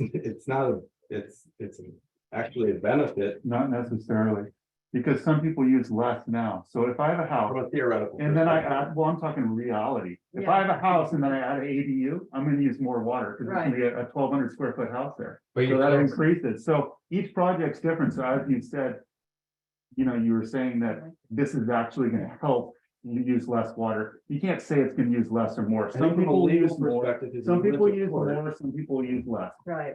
Well, if you went to a court, the law would say, okay, this water meter, you can use as much as you want. This water meter is 225. Right? So the So reality is that no one's leaving the water on. It's no unlimited amount of water. A few more and then I'm just gonna have a discussion on that. Anybody on the board have any further comments?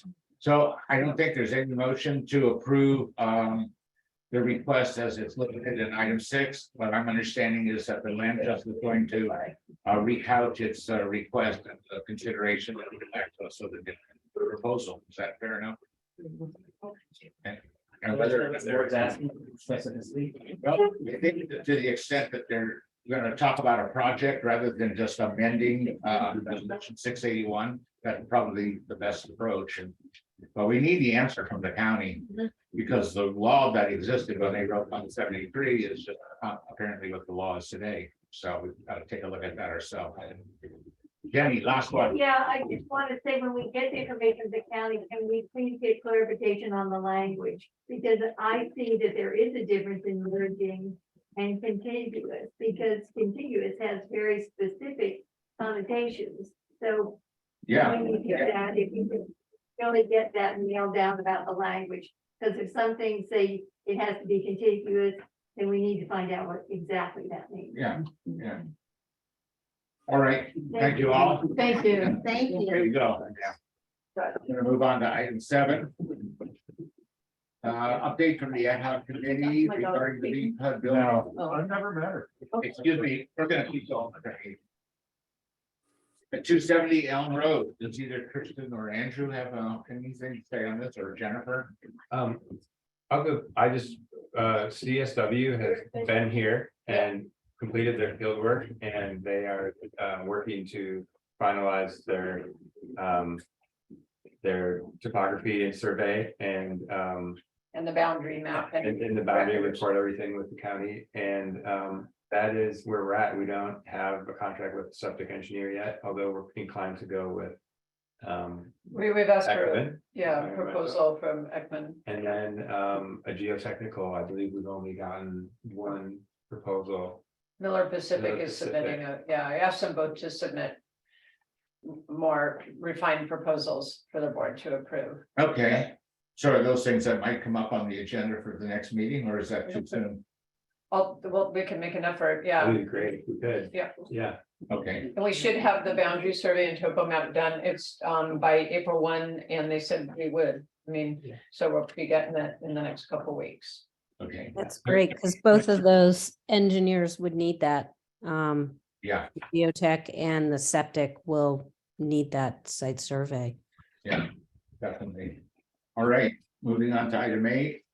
These are the volunteer committee reports. Jack? Yeah, Just if you need some other geotechnic for bids, let me know. I can give you some other names. I think we'll have Well, I that. think we reached out to a few and many are declining just based on their workload and being out in the Bolinas area. Okay, I'm just saying there's a bunch that we've used, so I could give Yeah, you some other Me names. too. I have But not yeah, been very happy you with send your Miller in the name. past. Yeah, feel free to send us who you recommend. Yeah, sure, Ariane. Yeah, just submit it. Thank you. Okay, moving on, resident permit parking plan committee. I don't know that there's anything new from that process. No. Resource recovery. Is that continuing along, Jennifer? Just Yeah. keeps going, Yeah. Western Mosquito Control Coordinating Council? No. Nothing. The Land Stewardship Committee? I could say something briefly. You could, you want to?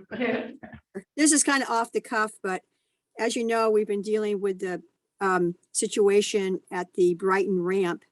And the first thing that we were concerned about were the overhanging cypress trees. Got an estimate to have them trimmed back. And then we had the confusion, the issue about how much was Tolucci cost, how much was BPUD cost. I never heard back from Chuck. I think he started getting frustrated with the whole thing. Then we had the storm and a lot of the branches came down Yeah. unto themselves, Yeah. which created a big mess. Unfortunately, nobody was underneath those branches. And it actually got rid of probably, 50% of the problem. And Tolucci, I should say Mark Tolucci came out from the East Coast and he hired a crew to take care of, chip up all the branches that had been down, cut that big overhanging cypress that was out of his driveway. So that was great. That was really a threat. And cleared up a lot of the branches that had fallen onto the BPUD property as well. So now, I think that people like Chuck, your regular tree crew, they're very busy, and getting called back to the same site 3 or 4 times doesn't really sit well with them. So I'm at the point where I'm thinking of getting another estimate from another company.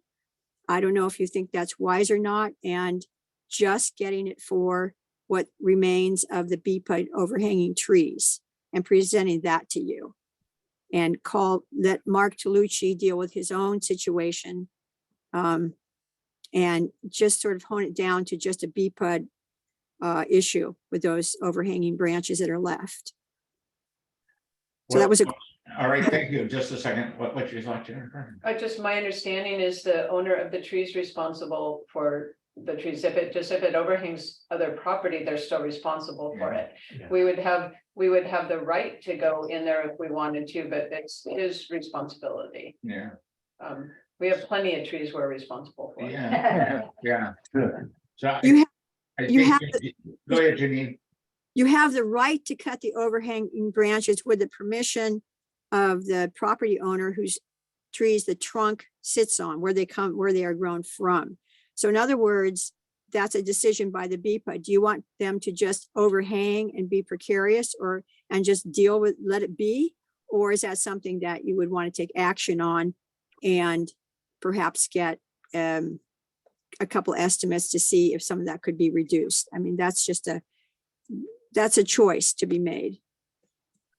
They call that a Hobson's choice. If it poses a danger to the public, we should tell the property owner it poses a danger to the public and we'd like it taken care of. Well, Yeah, but it sounds like Janine's offering to reach out to another arborist to get a quote, and whether she gives that to Lucci and or shares it with us, that seems to help move the process forward. For instance, if you have branches overhanging your property coming from another, a neighbor's tree, and you see them as being hazardous, your neighbor is not required to cut those branches. You have to take on the responsibility of reaching out to your neighbor and getting his permission, his or her permission to cut those branches for your own safety. In this case, it's the public safety. So what I'm saying is, I personally feel that the BPUD has a certain responsibility to take action with those branches. You don't have to. I'm just offering to pursue that and to get you another quote, which will probably be lower. But I won't do it if you don't want to take any action on it at all. So that's what I'm putting on the table. all right. Janine, have you spoken to Tolucci? Is he aware of the extent of how much more tree work is required? For him, there's only really 2 more branches that would have to be cut. And I don't think he cares if it's a public hazard. And I think that he feels that he spent a lot of money clearing some of the BPUD branches that had fallen onto the ground, large branches that had fallen onto the ground. He paid to have those cleared away and chipped up. So I think he feels like he's made his investment for the year. So I don't see him acting anytime soon. I could, of course, mention it to him, but he's not going to do anything for 2 branches. I think at this time, more so, I think it's a question now of the branches that are overhanging the BPUD property, which is, if you're sitting at the bench looking out at the ocean, above the ramp, you're sitting on that long bench, and you step forward to where the concrete platform ends. Anything above there, all those branches above there going towards the beach belong or overhanging the BPUD property. You might want to take a look down there.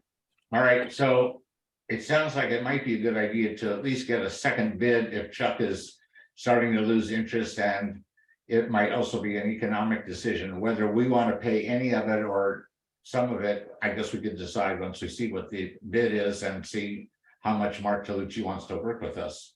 So I would suggest you go ahead and get that second bid. Let me get the consensus of the board.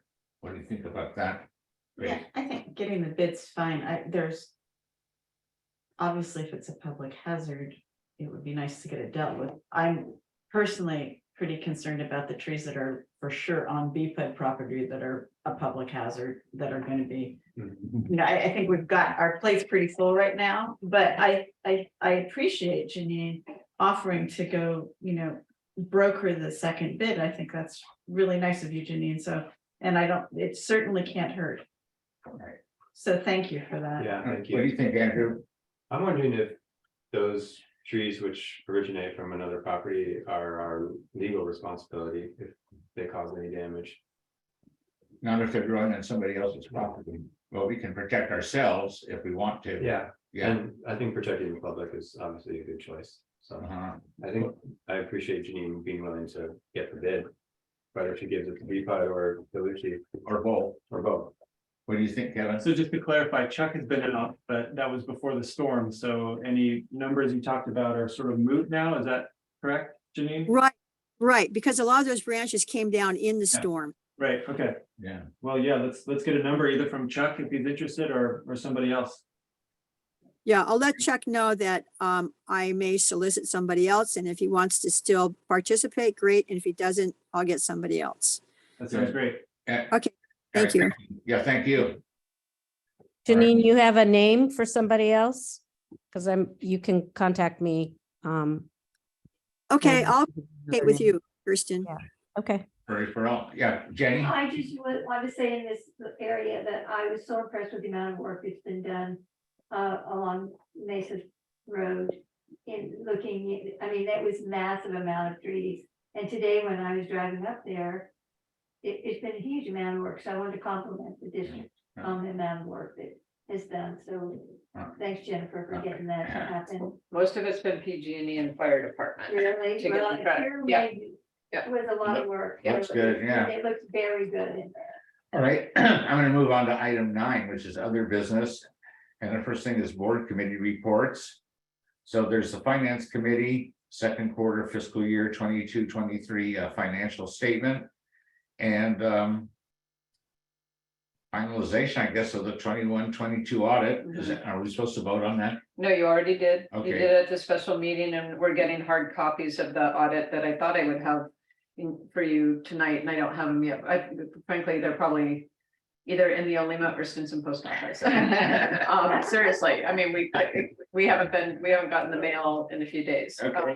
We have those, and then I was also expecting from our bookkeepers the second quarter financial statements, and our bookkeeper that does our financial statements actually is she now lives in Idaho and works remotely, and they're totally snowed in, have no power.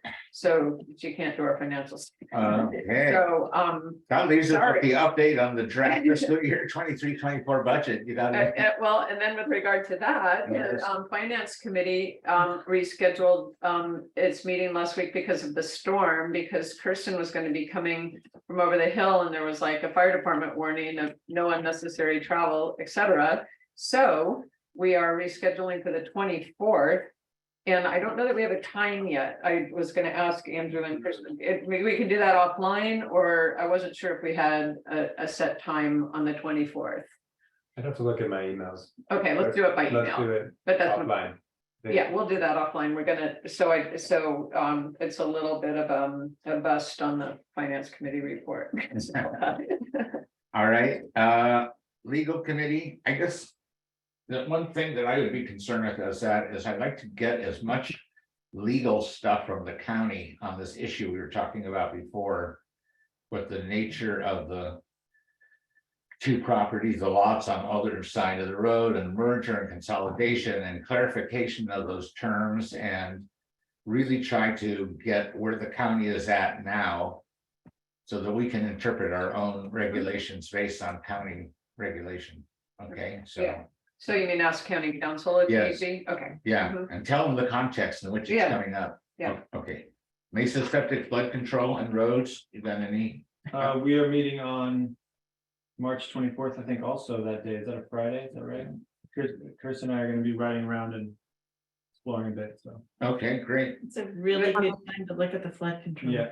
Yeah. Because you can. That's see on the it. 24th. You know, Yeah. it's, you couldn't see it for the last You can 5 just see years. it. Can I ask a question? Yeah, Yeah, about regarding that, yeah, I always do that. I drive around in these times and you just drive around the mesa and you can see all of those, you know what I mean? It just shows itself. But I notice all around, I know that I'm wondering what all the BPUD does or doesn't do. I know you do drainage stuff, but like all those overlook ones, you can just see like a lot of them, just see it's up here, there, and on the other side, the culverts are blocked. Is that something that the BPUD does or doesn't do, or what does the It's BPUD actually do? county road. county, Yeah, county maintained roads. so they're supposed to do the paved ones?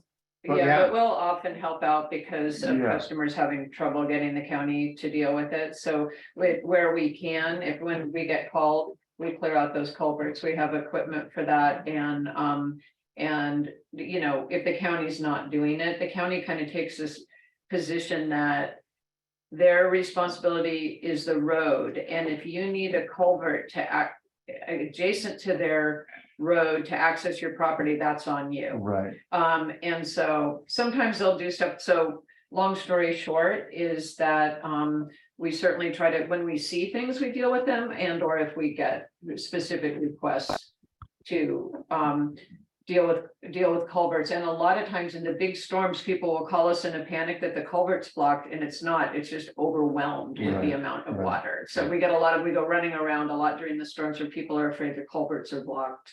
And they actually aren't, they're just Nowhere to go. under capacity. What about the dirt roads though? Does the BPUD do dirt road drainage or you Yeah, well, we have a drainage plan, but we don't. don't maintain We drainage? don't do it ourselves. Well, again, we maintain the culverts, like the crossroads, And we will do some work on just general maintenance. We consult with homeowners that want to know about, understand the top plan, understand the elevations of their property and provide advice that way.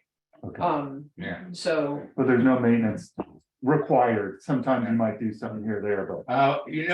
The BPUD has actually improved roads where the infrastructure under the road surface was starting to be endangered. The potholes were so bad that starting to expose pipe, for instance. Yeah. We will then come in and Okay, fix that. that's good, thanks. Yeah. But, and just as an aside, on the corner of Cedar and Poplar, there's been so much standing water for so long now that 2 ducks have moved in and. Good Marnelli stuff, yeah. Thank you. Yeah. But what's funny there is that the county, they went and cleaned up that lot, Yeah. but then they dug it deeper, so they actually Yeah. created a wetland. They actually made, but anyway, it's much better than it was. Yeah. Not complaining. All right, next, committee, water and sewer operations. I don't know that there's anything we haven't already talked about, and personnel committee, I don't think there's anything. So we'll go on to, let's see, now the minutes of the February regular board meeting are not available. I'm Is that right? sorry, no, they're just, this was no. All right. Already, I'm And we sorry. do have the minutes of the special, meeting. Actually, I didn't see those. Are those in the binder? Let's see. Which ones? Maybe I missed that. The minutes of the special meeting? Yeah. Yeah. they're- Are they in here? I Well, don't think I got in those. there. I don't think I got them. They were on the site. Okay, okay. digital only. Well, I Can I see it real quick? Because it's pretty short probably, right? Yeah. I've got one in my binder. Yeah, they were very short, Um, well composed. okay, thank you. Yeah. So assuming that. Well, do you want to just vote on without me? Because I Okay, could read it real quick, but I think you have 3 if you want to vote on. all it. right. Yeah. Want to make a motion to approve? I move to approve minutes of the special meeting. Thank you. I second. All in favor? Aye, and you I'll abstain. abstain as I haven't read them Okay, yet. 3-0 and abstention. The warrants, can we get a motion to approve the warrants? Oh, yeah, I motion to approve the warrants. Okay. I get a second. Second. Thank you. Kevin, you want to take a look or you? You had a question. I think. I think Maybe I had you a did. couple questions, if you would allow that. Sure. Okay, Coast Sanitary. They came twice within a couple weeks at 400 Mesa. Is there a problem? What's that all about? That was about $1,000 worth of charges. I'm just trying to learn about everything we pay for in our. Yeah, no, that's Do you fine. know what that's about? Yeah, we have a Jennifer? holding tank there. Okay, And it includes it, so it's not just it's not a bathroom per se, what it is, it's an operational thing, so that when we have waste from the water treatment process that isn't going either into the cloud car or back into the reservoir, it goes there. yeah, that's the old tank, right? The above ground tank? Is that the one you're talking about? No, No. Okay, so this okay. is an actual, like, you'll see lids, it looks like a septic tank out in Okay. front of the BPUD, and we also had, what this might be for too, is that we had a crack in that tank and we had to get it fixed, so I think it was in connection with that he had to Okay. come All an right. unusual number, and then we fixed that, and because then we were getting groundwater intrusion into that holding tank. Would you? Okay. Any other Um, warrants that you're interested in? the WRA, that would be for the, oh yeah, I see the bike path project. Okay, so Yeah. that's moving along. No, that's it for the warrants thing. Oh, okay. So you already made a motion to. You got Andrew and Grace. Okay. All in favor? Aye. Aye, 4-0. Okay, schedule the next meeting? Question about the scheduling for the next meeting. Sure. Is the 7:30 PM start time set in stone, or is that negotiable? I would prefer an earlier meeting if that's possible. I just wanted to put that out there. Is that for all time or just for that particular day? For all time, yeah, that'd be my preference, but I just wanted to see what the temperature was with the board. My institutional memory on this issue is that when this comes up periodically, there is a discussion about people who want to be able to come home from work and Yeah. change and eat before Yeah. they go to the meeting, and Yeah. 7 pushes it. I think that's generally how the discussion has gone, Okay. but I'd be glad to hear what the rest of the board has to say on that. What do you think, Grace? 7:30 allows me to have a bite to eat usually before I get here, so I really appreciate the later start personally, because I work Yeah. Till Okay. 7. Yeah. At least. Yeah, I like 7:30, sorry, Kevin. Okay. Sorry, that's Kevin. it. Yeah, The land trust had a 6 o'clock executive and then a 7 o'clock public, and we get 5 minutes. And I usually ate dinner. Yeah, in 5 yeah. minutes, so this is great. So, Now you have. Well, I'll chime in. Yeah. please. Let me just say I would agree with Kevin, only because for me, 7:30 is late, I'm an early riser. I'm up and working by 5 a.m. So 8:39 is when I typically like to go to bed. Here we are at 10 o'clock. So it sounds like Looks you like we're and I outvoted. aligned there, Kevin, but maybe we've got 3 and. Maybe 2 years. All right. Yeah. Against us, so. Well, it had, at least in the past, a lot of it had to do with the people in the audience Of course, actually, and of not the course, board yeah. members. Yeah. Yeah. Yeah. All right. All right. But it's April 19th, just for the date. Okay. April Okay. 19th is the next, Good. the next. Can I say, well, I'm sorry. Mike. Yeah, no, go ahead. That's fine. I didn't say it earlier, I almost got it, and I wasn't that I was skeptical or anything, but I noticed with the no bid ask, to do the work out here, it sounded like a good idea, it sounded like the right thing to do. But I was just thinking, I was almost like gonna say like, I know that you might not have the exact figure, but I was just thinking that if you're gonna go with the no, like maybe even in the future, I don't know, just consideration.